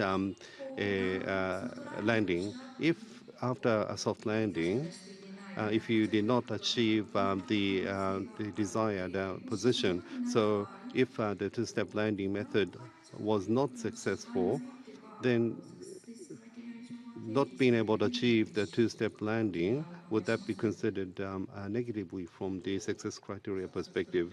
Well, as long as you read the success criteria, we have not given a definition in regards to two-stage landing or two-step landing. And so if we apply the success criteria as it's written, then we have likely have met the criteria for success. And we did not give a definition, including the two-step landing. Understood. Thank you. Thank you very much. The next question from WebX Mainichi Shimbun newspaper, Nagayama-san. Please go ahead. Nagayama of Mainichi Shimbun newspaper. Thank you very much for this opportunity and congratulations on your success today. Once again, my question would be that this time around, SLIM made a successful landing on the lunar surface. Going forward, the world is now competing very fiercely about the lunar exploration. What is the significance of this success? Could you please share your thoughts on this once again, Dr. Kuninaka? Well, thank you. As JAXA, ISAS, we are in technology development. What we do is technology development. So lunar exploration, for example, CRIPS are promoted by NASA. That is a commercial lunar transport service. And JAXA and IASA, we are not really focusing on that sort of area.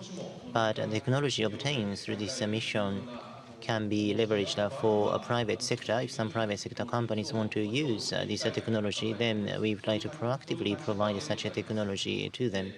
That's the position or thinking of ours. So are we going to start a lunar transportation service? That is not something we have been considering at all. But from the viewpoint of industry development, we do have some motivation. What about President Yamakawa from the viewpoint of international cooperation? What is your assessment about this success? Thank you very much for your question. Well, earlier, 100-meter precision, was it realized or not? We still need 1 month more to make that assessment. But at any rate, this time around, we were able to gain some insight and knowledge as well as experience. Based upon them, it used to be that we were landing where we could. Now we are trying to land where we want. That is the slogan of the project, if you like. So if 100-meter precision has been successful, then as a result of this project, this technology has been established. And in relation to this, this is the very first time in the world that this was achieved. And the significance of this is that on a global basis across the globe, there is some fierce competition taking place about the access to the lunar surface. That's because sustainable lunar exploration activity is expected and sought after. Now, the position of the crater used to be that it was a landing where it could as opposed to where it wants to. Going forward, it is more about exactly where in the crater we want to land such a high level of precision will be needed. So in that sense, sustainable lunar and lunar surface exploration, this will become a very important technology. So by obtaining such technology, of course, Japan's international competitiveness can be enhanced and acquired, and without technology background, it's not possible to provide international cooperation. So we'd like to promote international cooperation to this end. Thank you. Thank you very much. はい、ありがとうございます。 Thank you. Next, from WebEx, from Kyodo News, Sue-san. Apparently difficult to ask questions verbally, and so please allow me to read this. In regards to the multi-band camera, you have said that you try to operate this as quickly as possible, but can this be operated and acquire data even without the solar cell operating? And if it is only with battery, would it be that the amount of exploration that can be done would be limited in comparison to when the solar cell is generating electricity? Well, it can only operate while the electricity is available. So in terms of exploration time, the scope to which the exploration can be done could be narrowed based on this. But given the environment, we want to achieve the maximum scientific the achievement, and so we'll continue to make effort to enable to that. よろしかったでしょうか。 Thank you very much. Did that respond to the question? Thank you. There was a comment written in the chat saying thank you very much. So WebEx freelancer Torishima-san, over to you. Torishiba, freelance writer, congratulations on the successful landing. So I am aware that this is a detailed point. In the release statement, a solar cell is not generating electricity. That's the current situation. So the meaning of this is that is it absolutely zero electricity being generated, or electricity is generated but it's not enough for operation? Could you please share with us the nuance of this sentence? Well, we haven't looked at numbers, so we cannot quantify this. Having said that, we understand that there is no electricity being generated, not enough electricity for continuing activities. That's what we hear from the team. Thank you very much. I have a follow-up question. You mentioned that at this point in time, solar cell hardware problem may be solved, or if the angle of the sun changes, the situation may be improved. The solar cell itself is intact, but it is generating no electricity. Is it the issue around the posture or attitude? Do you have any evidence to make such a call or judgment? So you mentioned that this may not be a hardware problem. Do you have any evidence for that? What is the rationale? Thank you. On the orbital trajectory, including the solar cell, it is working appropriately. And also after the landing was made, it is very unlikely that damage was made to the solar cell only. The feature of SLIM is that it is a small, lightweight one, 700 kilograms, which is only about a small car weight. That's how the design and manufacturing and production was done. So it is a very compact one in terms of the equipment inside. So destroying or damaging the spacecraft when the solar cell only would be damaged, that is very unlikely. So we don't believe that it was a hardware damage because we cannot detect any damage to other parts of the spacecraft, and that's our thinking. Thank you. Thank you very much. Going forward, I'm looking forward to hearing some good news. Thank you. WebEx の方ご質問 Does anyone participating through WebEx have additional questions? If you have a question, please indicate this. It seems none, so we'll go back to the venue.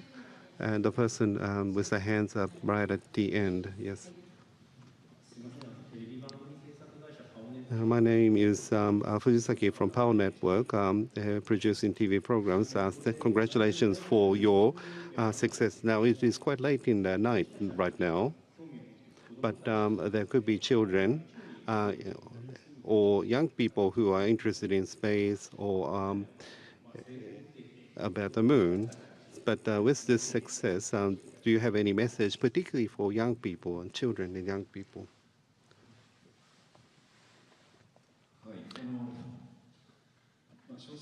Well,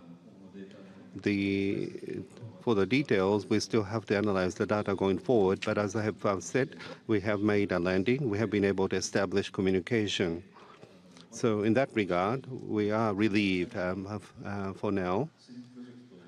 The SLIM project, or what the JAXA ISS has always been saying, is landing on the moon itself is of a very difficult technology. And so doing something that is challenging like this, making efforts, making challenges to something that is not all that easy is very important. So that's the first point. And children who will be our future. I really do hope that children is going to try to make challenges to areas of interest, areas that one wants to engage in.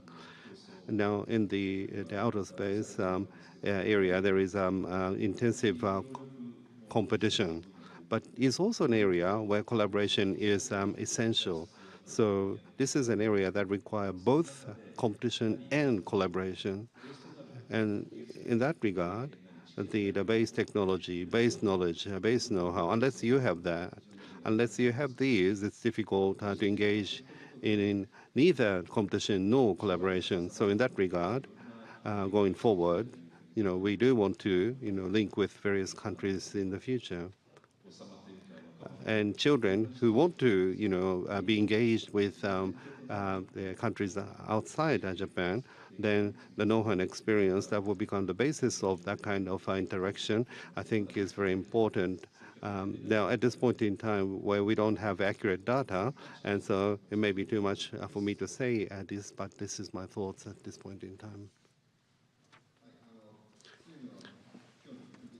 Well, making preparation for the SLIM mission, I've spoken with many people, and someone said that no one on this earth has never seen a moon. So when children look up to the moon from tomorrow, And so Slim landed in that location of the moon that we said that we're going to land, and we made that landing. But why did Slim actually get there? And of course, there are a lot of reasons as to why Slim traveled there. And so we went there and we investigated the rocks there. And if we investigate those rocks, what will we come to learn?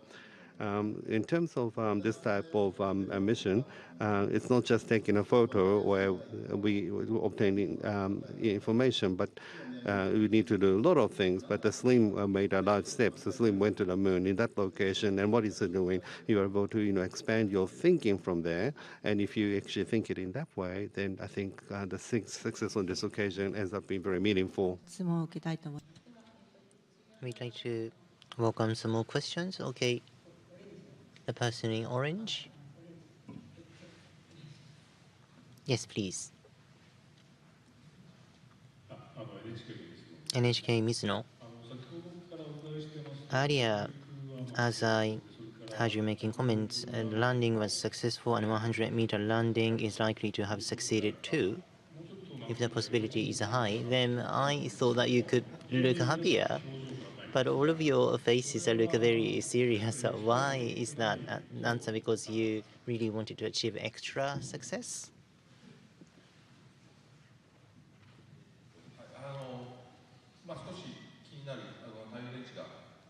Well, it's somewhat concerning that the solar cell is not working.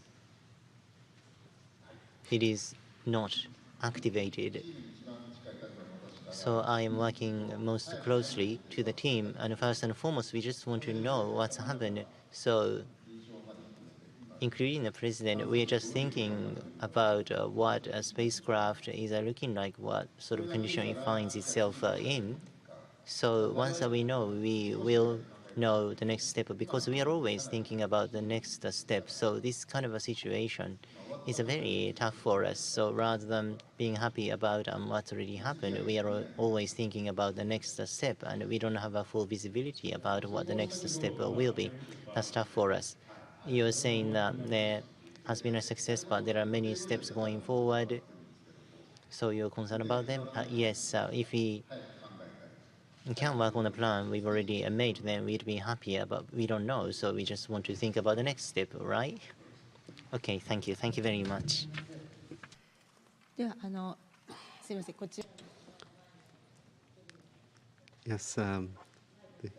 the person second row from the front.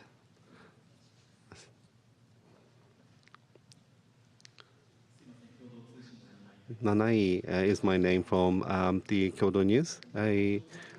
On this occasion, the focus has been the vision-based navigation and the precision landing. But in regards to the vision-based navigation, has that gone well? Or will you not know this until you have identified the situation in regards to the pinpoint landing? And in regards to the two-step landing, you're still confirming as to whether we have achieved a success or not.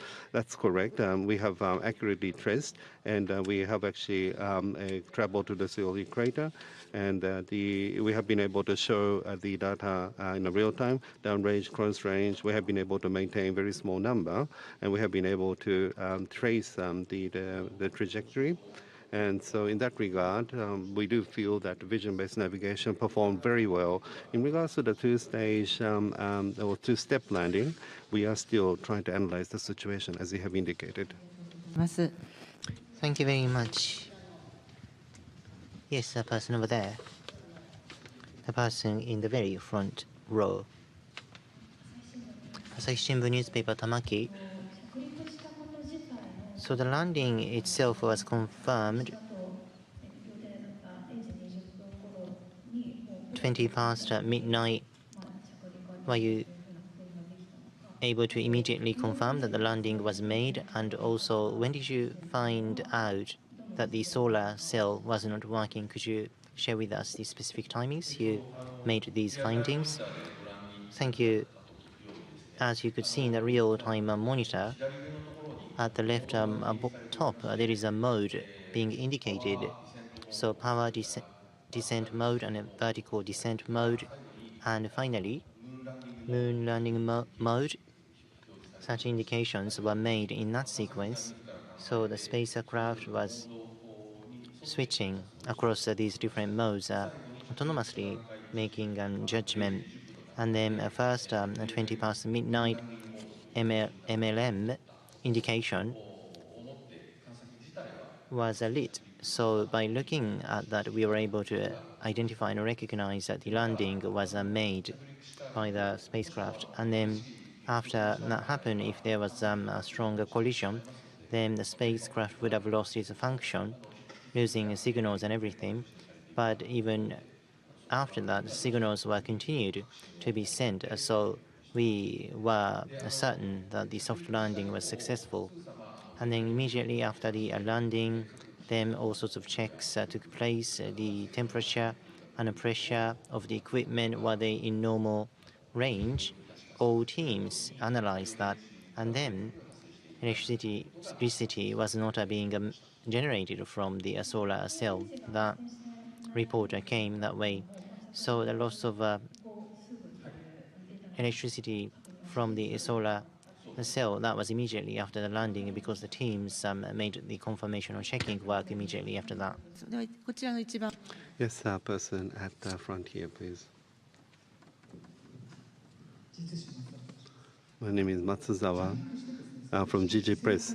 So it landed that the attitude was incorrect, was not able to generate electricity. I think that was with the European, the horizontal landing failure. I think similar thing had occurred. And I would assume they had presumed something like this could occur. So in that regard, once the battery runs out, and the procedural thing, so when the battery runs out and the electricity is lost completely, are you going to just wait for that naturally, or are you going to implement some measures in the meantime and to maybe going into sleep mode? Well, and when the electricity or the power is lost, we do allow for the spacecraft to become inoperational. But after 2 weeks of nights, and if the spacecraft survives, then in 2 weeks' time, we will have 2 weeks of night. Then after the 2 weeks of night, there will be 2 weeks of day. And at that point in time, the sun will arrive at the solar panel.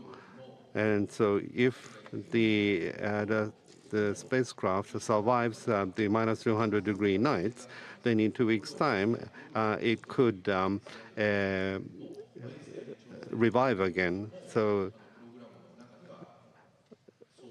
we did actually assume in the program of having to go through these cold nights.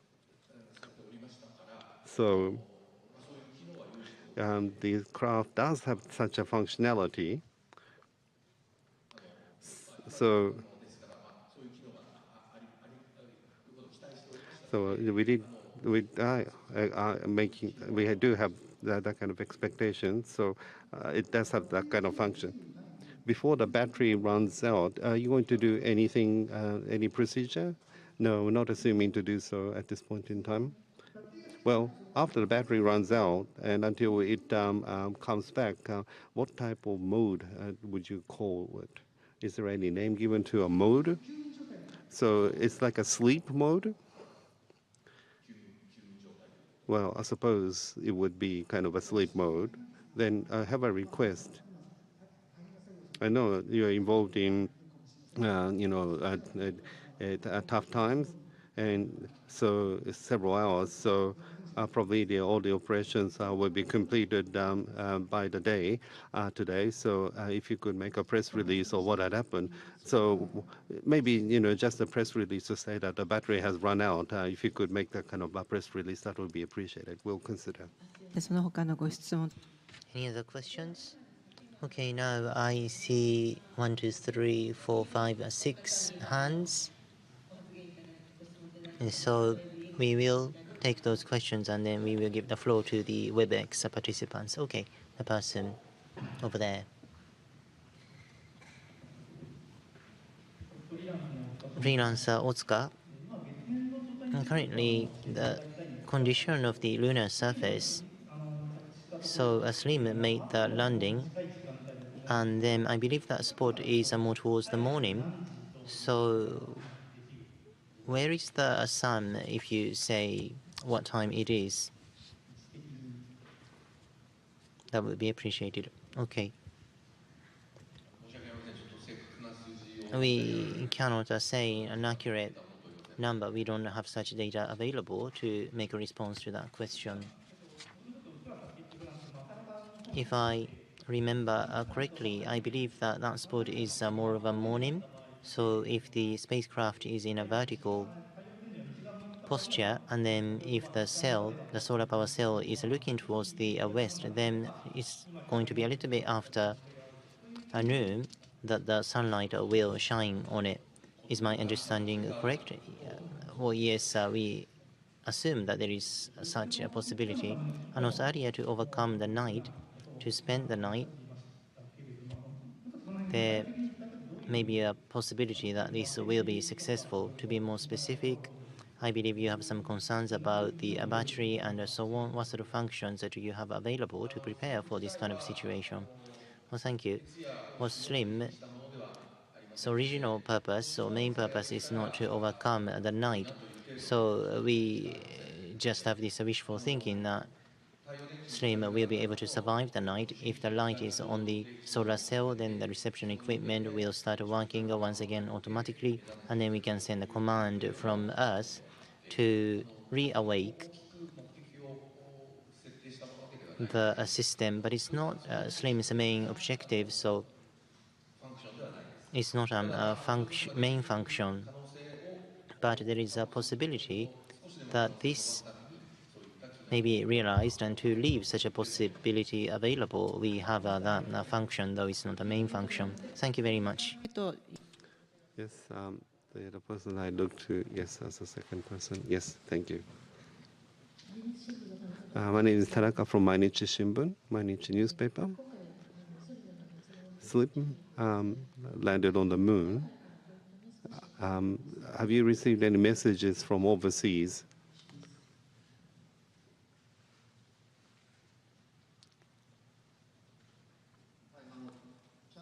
Well, we have not received a kind of an official message as yet. We've been busy, so we have not been able to confirm. But just prior to their landing, I did actually receive a message from NASA, and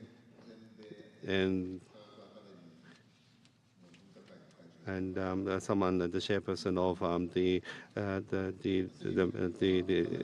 scientific group in the U.S. SLIM was, I think, something that attracted a lot of interest in U.S. because size-wise, there is a CRIP service where it's a private sector service trying to go into the moon. So this is similar service in a sense. And so at that size, a good mission can be carried out. And we are adopting a different approach to the States. And so that's the reason why we have received a lot of interest. But after landing, I'm sure a lot of messages have been sent because my smartphone was very busy, but I haven't had time to look at it. But I think they were looking at the screen on the live stream, and they were sending message. And I would assume that the message is a congratulatory message, but I'm a little scared to look at it. But I just didn't have time to look at my smartphone. Oh, yes, as a third person. Tokyo Tobimono Takai Okazawa. So the spacecraft signals are being received. What about the ground station situation? Is it NASA or Uchinoura that is being used? At the timing of the landing, the Japan base was used. And Uchinoura 34 meter and Usuda 64 meter were also operated. So the main station was Uchinoura station, and that's the station that was used when the landing took place. If that's the case, it's not Uchinoura, it's a Goldstone that is being used. Yes, that's true. So the Japan base is no longer used. It is using overseas station. I don't remember off my head which station is being used right now. Yes, the lady towards the back. My name is Sasaya from TV Kanagawa. I apologize for my question being very basic, but data analysis for a pinpoint landing would require a certain time, and in regards to the analysis of data concerning the current attitude of SLIM, I would require some time. But without the electricity from solar cell, the time required for data analysis, would that be affected one way or another? Or that part is going along the original schedule? It is actually activity based on the original schedule, and this is separate from the functionality of the solar cell. So just analysis of our acquired data. And so in that regard, we're not impacted by the solar cell situation. Thank you very much. The next question, please.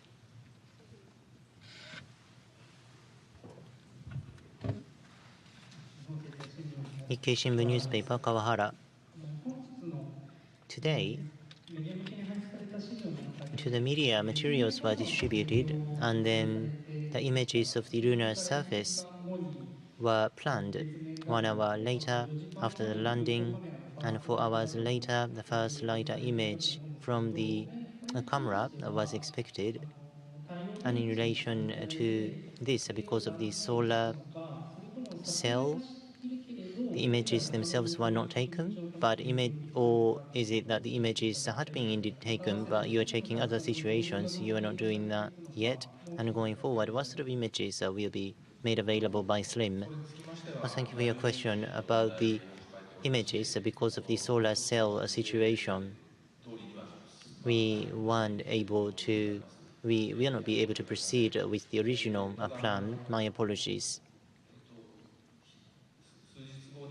Having said that, in a few days' time, there is a possibility that SLIM has taken some data, so it'll be analyzed and some moon images may be shared with you.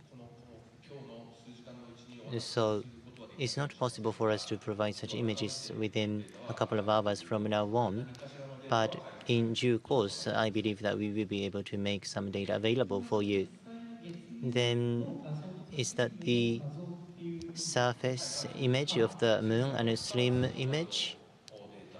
Moon images taken by SLIM, and there is a possibility that Lev 1 and Lev 2 have taken some data, and a multi-band data, camera data may be shared with you. This is a possibility. Thank you very much. And last, Ira-san here, right at the front.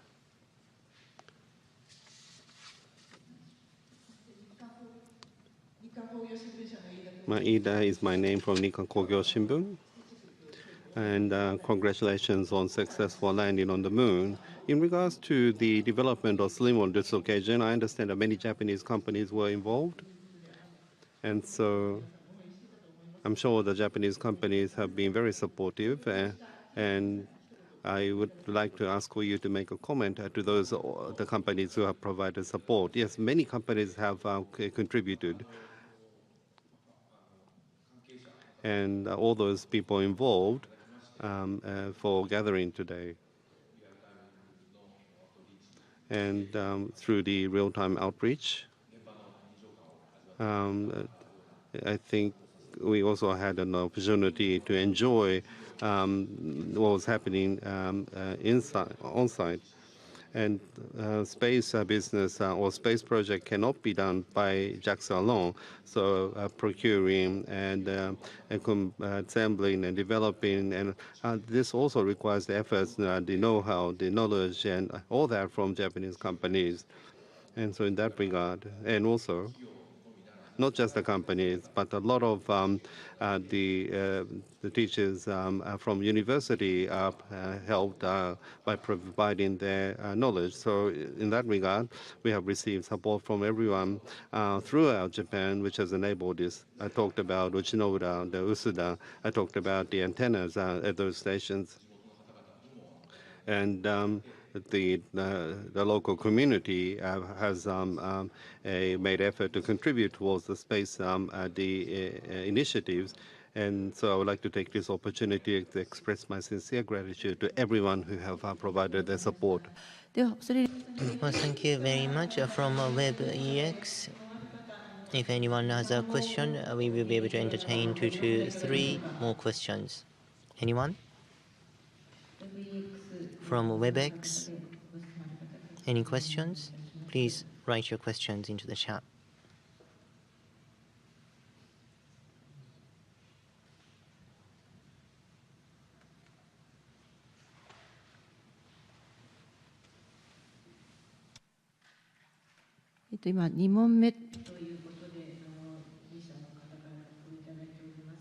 Two reporters have written questions as their second questions, but I'd like to take questions from someone who's asking a question for the first time. If not, I'd like to give the floor to these two reporters who are asking questions for the second time.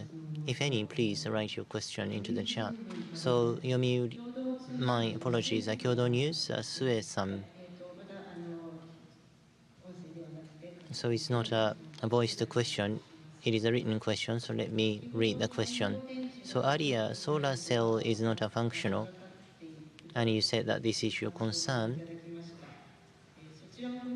Based upon this situation, the landing itself was successful, but going forward about the lunar exploration and landing technology to develop this even further, what sort of challenges have you identified and what sort of issues would you like to overcome? Please.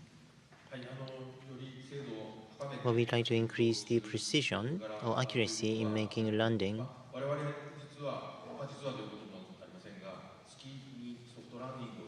Soft landing on the moon itself was the very first attempt by JAXA as well as ISAS.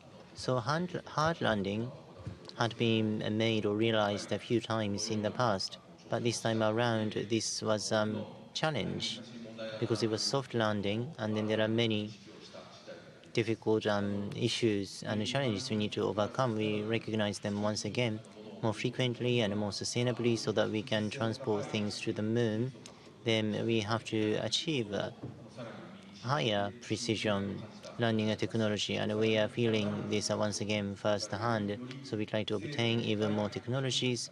We want to increase the accuracy in our technology, such our landing technology should become more accurate and precise. And by doing so, not just to the moon, but also to Mars, landing will be possible. This is within our scope of work, so we'd like to make certain of such achievements. What I wish to say earlier is that the battery end doesn't mean the end of the mission. So I want to think about what sort of next steps can be taken. Of course, beyond the slim, there will be the next mission, but at the same time, the battery ending doesn't mean a slim ending, so that we can identify specific steps. We first of all want to know what sort of situation slim finds itself in. So we want to spend the time available for us to grasp the situation, to get the data we have to await. So we cannot put smiles on our faces as yet because we are just wanting to see the next information. The end of the battery doesn't mean the end of slim mission. We just want a time, an opportunity to think about the next steps and then about what's beyond the slim. My colleague had already discussed that for you. Thank you. So Sue-san has also written in, thank you. Yamanami-san from Yomiuri Shimbun. Yamanami from Yomiuri Shimbun here. And in the Q&A before, confirmation of landing and confirmation that the solar cell was not generating. You have been able to confirm that relatively early, but the start of the press conference took quite a long time. So was that something that made judgment difficult? And also, from the Japanese perspective, from the lunar exploration, so following Kaguya, and we have been able to realize lunar landing.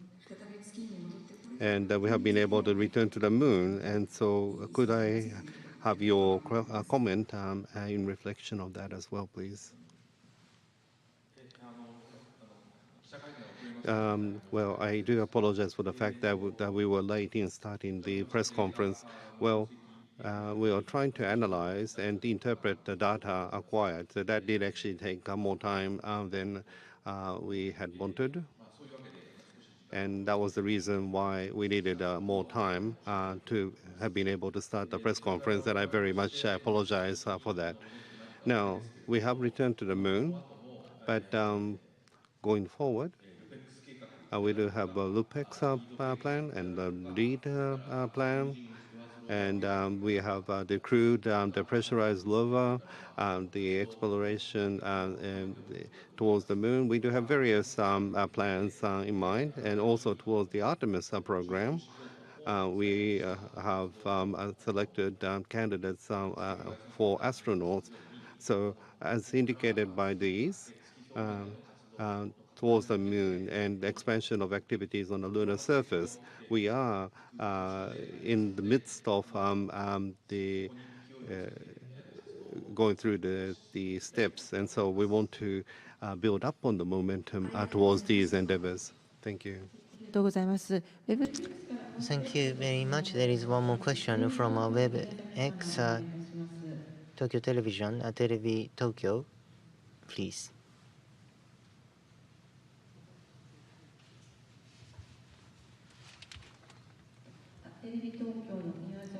TV Tokyo, Miyazaki-san, would you voice your question, please?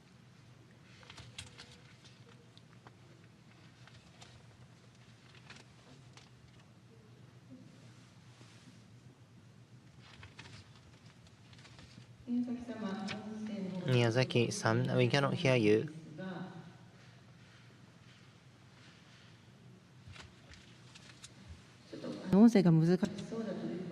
It seems that they are struggling to state the question verbally, so the question has been typed into the chat. Let me read it. This is a basic question. I'm afraid if solar power generation has been possible, then how long would the operation be, and what is your satisfaction level if you quantify it, please? In theory, during the day, from the solar cell, power can be used and activities will be possible. But another issue is that during the day, the temperature is more than 100 degrees Celsius, and the equipment temperature goes up along with the surface temperature of the moon. Then chips or semiconductors will lose their functionalities at about 100 degrees Celsius. So if the temperature situation deteriorates, then the equipment would be broken, especially electronics and so on would be dysfunctional. So we don't know unless we actually do it. That is the level of certainty we enjoy. If the equipment lasts or survives for a few days, that is good enough for us. That was our outlook. So thank you very much. Thank you. There was one more question from WebEx, from Mori-san. Mori-san from Nikkei Business. Please go ahead. This is Mori from Nikkei Business. Thank you for this opportunity. Now, how to utilize the successful outcome on this occasion? You have mentioned competition and collaboration a number of times already, but in terms of collaboration, how to collaborate? And are you going to wait as JAXA to be invited to projects by other countries or other companies, or are you going to be proactive in trying to sell what we have ourselves, or is there already a kind of a technology collaboration agreement? If you have something like that, please let us know. Well, at this point in time, it's not the case that we have a specific project of providing this technology. There is nothing that we can talk of at this point in time. However, from the perspective of international collaboration and towards the overseas the space agencies and the space agencies from around the world are creating missions together by offering respective technologies. And so we want to, deal in those initiatives proactively as well. But at this point in time, we don't have any project we are able to mention at this point in time. Thank you. And I would like to add a little bit. Artemis program is a program to explore the moon and the Mars with the collaboration of various countries. Astronauts are at the center, attracting a lot of attention. But what the Artemis program is saying is to have a lot of people engage and participate to explore the moon and the Mars. And so the missions could be small, but we need to create a system to enable meaningful the outcome. And that was what we have aimed for. And I don't know whether we will take the initiative or not, but when you look at the outcome on this occasion, the people would consider this to be positive, leading to international collaboration. For those new countries wanting to get involved in the space exploration, we want to collaborate. And that is my thoughts, thinking about various things at the ISIS. That's my thought. Thank you. By the way, if that should happen, would there be income for JAXA? Well, not a monetary income. It could be international reputation in one sense. But if we do something together, and if great the observation, the equipment was provided for Japanese the scientists to be able to make access. So there are various aspects in the deal, but it's not a cash income per se. But I think slim on this occasion, and people praising this, considering it to be worthwhile, is priceless, really. Well, thank you very much. I'd like to conclude taking questions from WebEx, and now turning to the venue once again.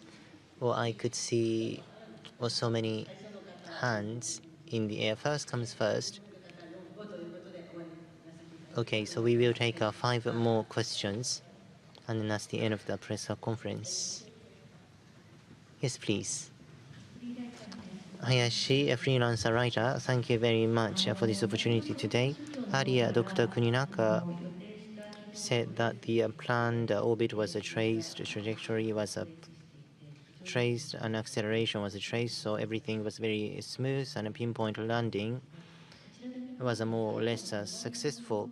What about the final hovering when the vertical descent was made? I thought that the final 2 to 3 meters was somewhat fast.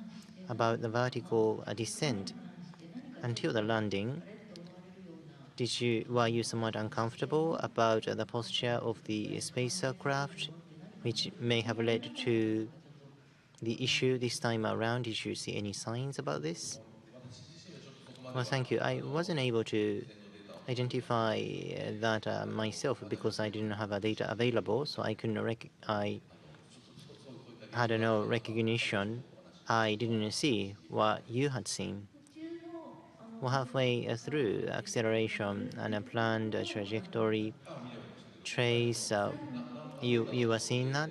Yes, but you just talked about some impression about the final couple meters. I didn't have that. What about Dr. Fujimoto? So my heart is pounding. So I am impressed that you were looking at that. And so we will obtain data going forward. So want to make a verification. What was your impression when you saw the final couple meters? So during that operation from overseas, I was being interviewed by overseas. So I was, in a way, confused. I didn't notice that if I respond simply. So why did you say that you were impressed that you noticed that, or I was just awed at your observation? So now the reason why we are getting so much data, trying to obtain so much data, is because of what we want to do. Thank you. Another question is that pinpoint landing was pretty much successful, and then Dr. Yamakawa said that this would become a world first achievement, and then 100-meter precision pinpoint landing is really the first feat and achievement in the world, because I did some research in Apollo 12 in the Cabinet Office materials. 163 meters landing was successful. I was able to find some materials. But was that not intentional? It just happened to be 163 meters. So are you saying that this intended pinpoint landing is the very first achievement in the world? Is that what you meant? Well, that's my knowledge to try to respond to your question accurately. So could anyone follow up? So yes, intended 100-meter precision in landing was the first achievement by Slim. So this is amazing if it's the first achievement in the world. Yes, that's our understanding. Thank you very much. はい、ありがとうございます。 Thank you. Yes, the person there. My name is Kanda from GG Press. Until the slim the spacecraft structure was decided, a lot of simulation and experiment must have been conducted, but as a consequence, so the time bench, maybe the attitude was not the right in the end. But what were the potential risks that you had identified and you have recognized boulder on the surface? Based on a Kaguya data, you weren't able to identify, but in terms of the spacecraft stability, something that may have had impact, like a gray zone, the large rocks or something like that. Was something like that identified as a risk initially? Well, Kaguya data or the U.S. satellite or the U.S. spacecraft data, all these were utilized, put together, and to target near the COD crater, and that is what we had done. And so the utmost effort that we could have made have been injected to choose the location of landing and develop the spacecraft to enable that. We feel that we have done everything we can and all the methods, all the efforts we could. And if there was anything that was insufficient from our perspective, we are trying to, ascertain that by gathering data and by analyzing the data. So please give us a little more time in that regard. Yes, thank you very much, the person at the back. And please wait for the microphone.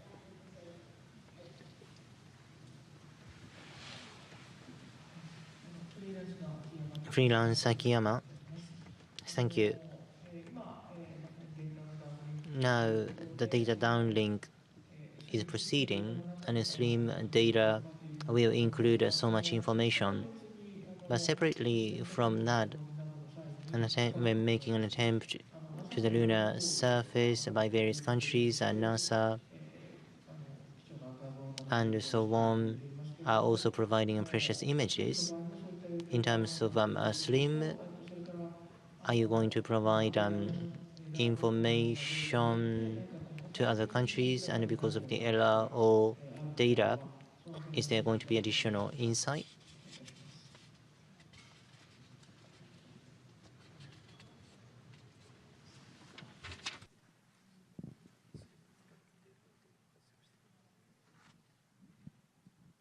Hi.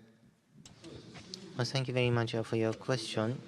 So data taken by a Slim will be a very local data. Well, I cannot really respond to this question directly, but what we can share the most is that when attempting a pinpoint landing, we get experiences that can be shared. So rather than data itself, it is about the operational know-how that we will be able to share. So a Slim will get know-how and a Shiori crater detailed data not really the data itself, but it's more about how to capture the data to make a pinpoint landing. The experience or know-how itself is what we can share. I'm afraid I didn't fully understand your question. So LRO going forward, slim landing spot images will be shared and so on to understand the situation of the spacecraft and so on. For example, you will know the attitude and the positioning, posture of the spacecraft. Yes, we will only have a chance every 1 month because of the orbit condition. Now, once data is made available, the posture or attitude can be recovered and recreated, and we will be able to see that. So now we are in the learning process. Yes, you're right. And so once the data has to be recreated and then LOR has to be checked, but it doesn't happen immediately. It's not going to be in the immediate future. Yes, that's right. So Ito-san, towards the back, starting with the back, Ito-san. This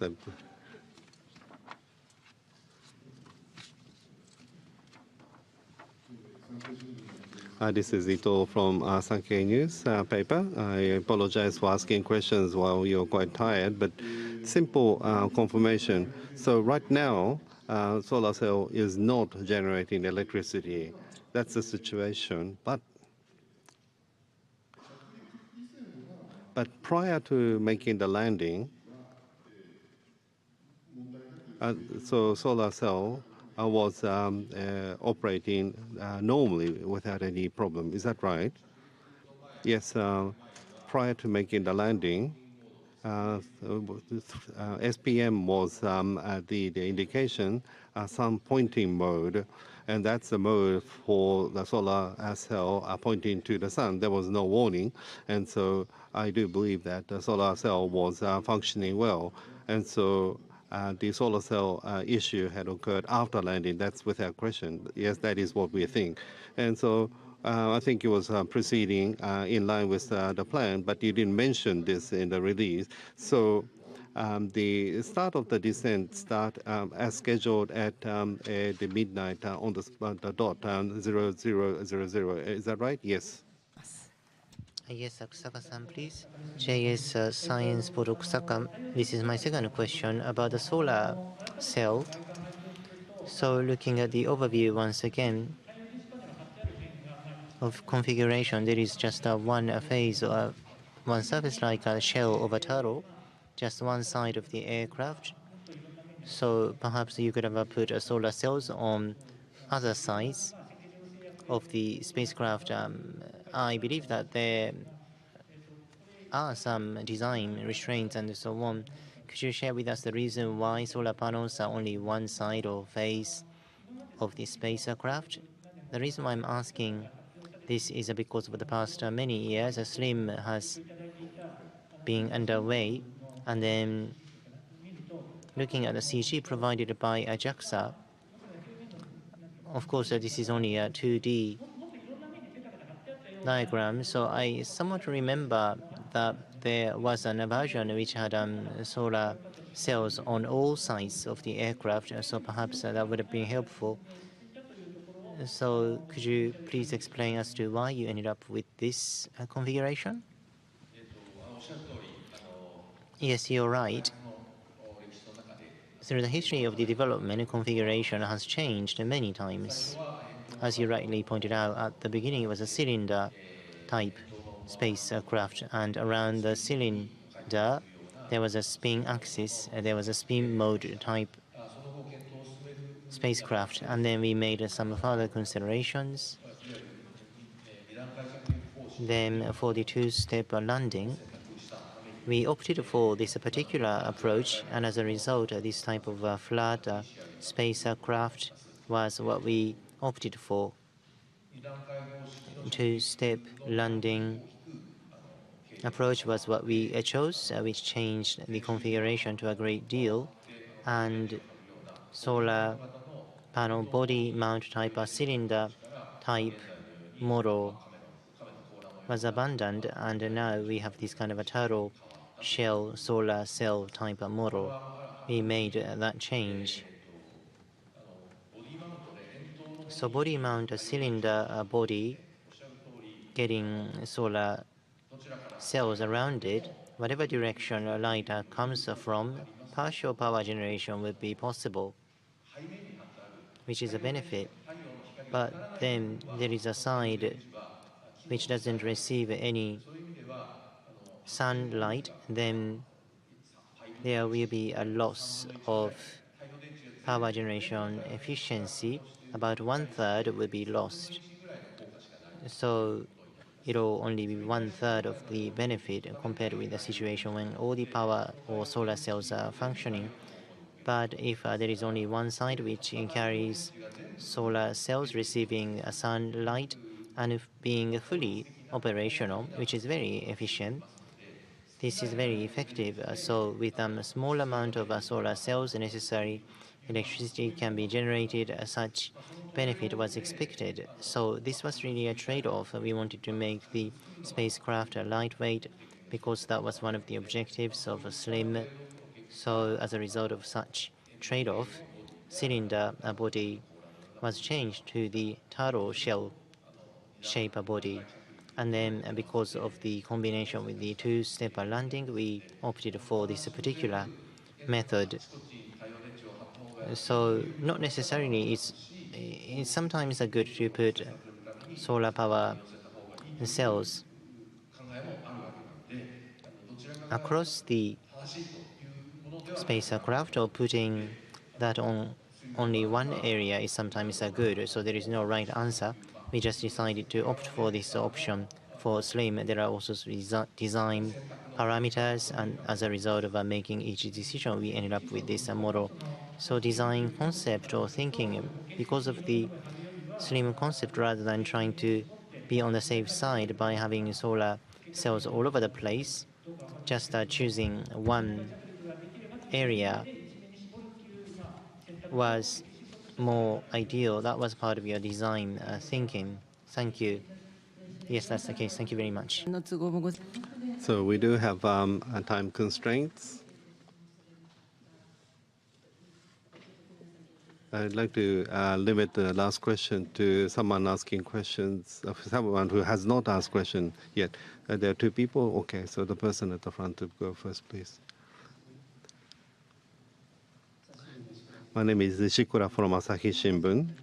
Now, this press conference, Sakai-san was to attend this initially. The fact that he is not attending is because he was to prioritize the data downlinking, right? Yes. Yes, myself too. I was a little bit concerned the fact that you don't look all that happy. Now, Kuninaga-san, of this slim operation, if you were to score this, how would you score? And what score out of what score? Well, I am the Director General of ISS JAXA, and so the staff tend to dislike me for the fact that I tend to make rather harsh comment. So if you could have that in mind when I give my score, and my score is 60 out of 100, so it's a pass mark just. Yes, the person at the back. Yomiuri Shimbun newspaper, Kato, thank you. Just to confirm regarding Lev 1 and Lev 2, Lev 2 is working through Lev 1, so they are working normally. Were you able to confirm that they were taking images as well?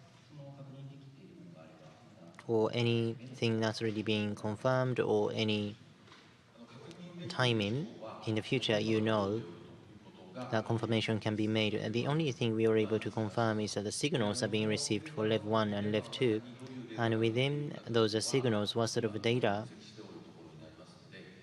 are included, we are still performing analysis, so whether or not we have the images we cannot make a judgment as yet. We will need several more days to make such a judgment, and we'll be able to tell you. Regarding Lev 2, is it functional? Is it working? Regarding Lev 2, it is working through Lev 1. We have to analyze some images through Lev 1. So whether or not Lev 2 is working at this point in time, we cannot make a call. At least Lev 1 is working. We were able to confirm that. I believe that this is more accurate language. My follow-up question would be is that when landing was made and looking at telemetry, there is some 3D, and then it was sort of sinking into the ground to some extent. Some people were saying that was that because there was a gap between the expectation and reality. Do you believe that this could have impacted the landing? Well, thank you very much. This is another thing that we need to analyze together with others, and there is a margin of error in terms of the data we had already had. So it did look like the indication was that it had sunk into the ground.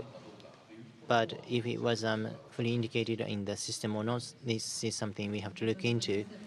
Thank you. Thank you very much. And so we have the times constraints. And so with this, I would like to conclude the press conference. Thank you, everyone, for participating. And also those people participating through WebEx, thank you very much for your many questions. And also for those people viewing the press conference through the YouTube JAXA channel, thank you very much for watching, despite having to wait for quite a long time. So now in conclusion, we'd like to declare the press conference concluded. Thank you very much.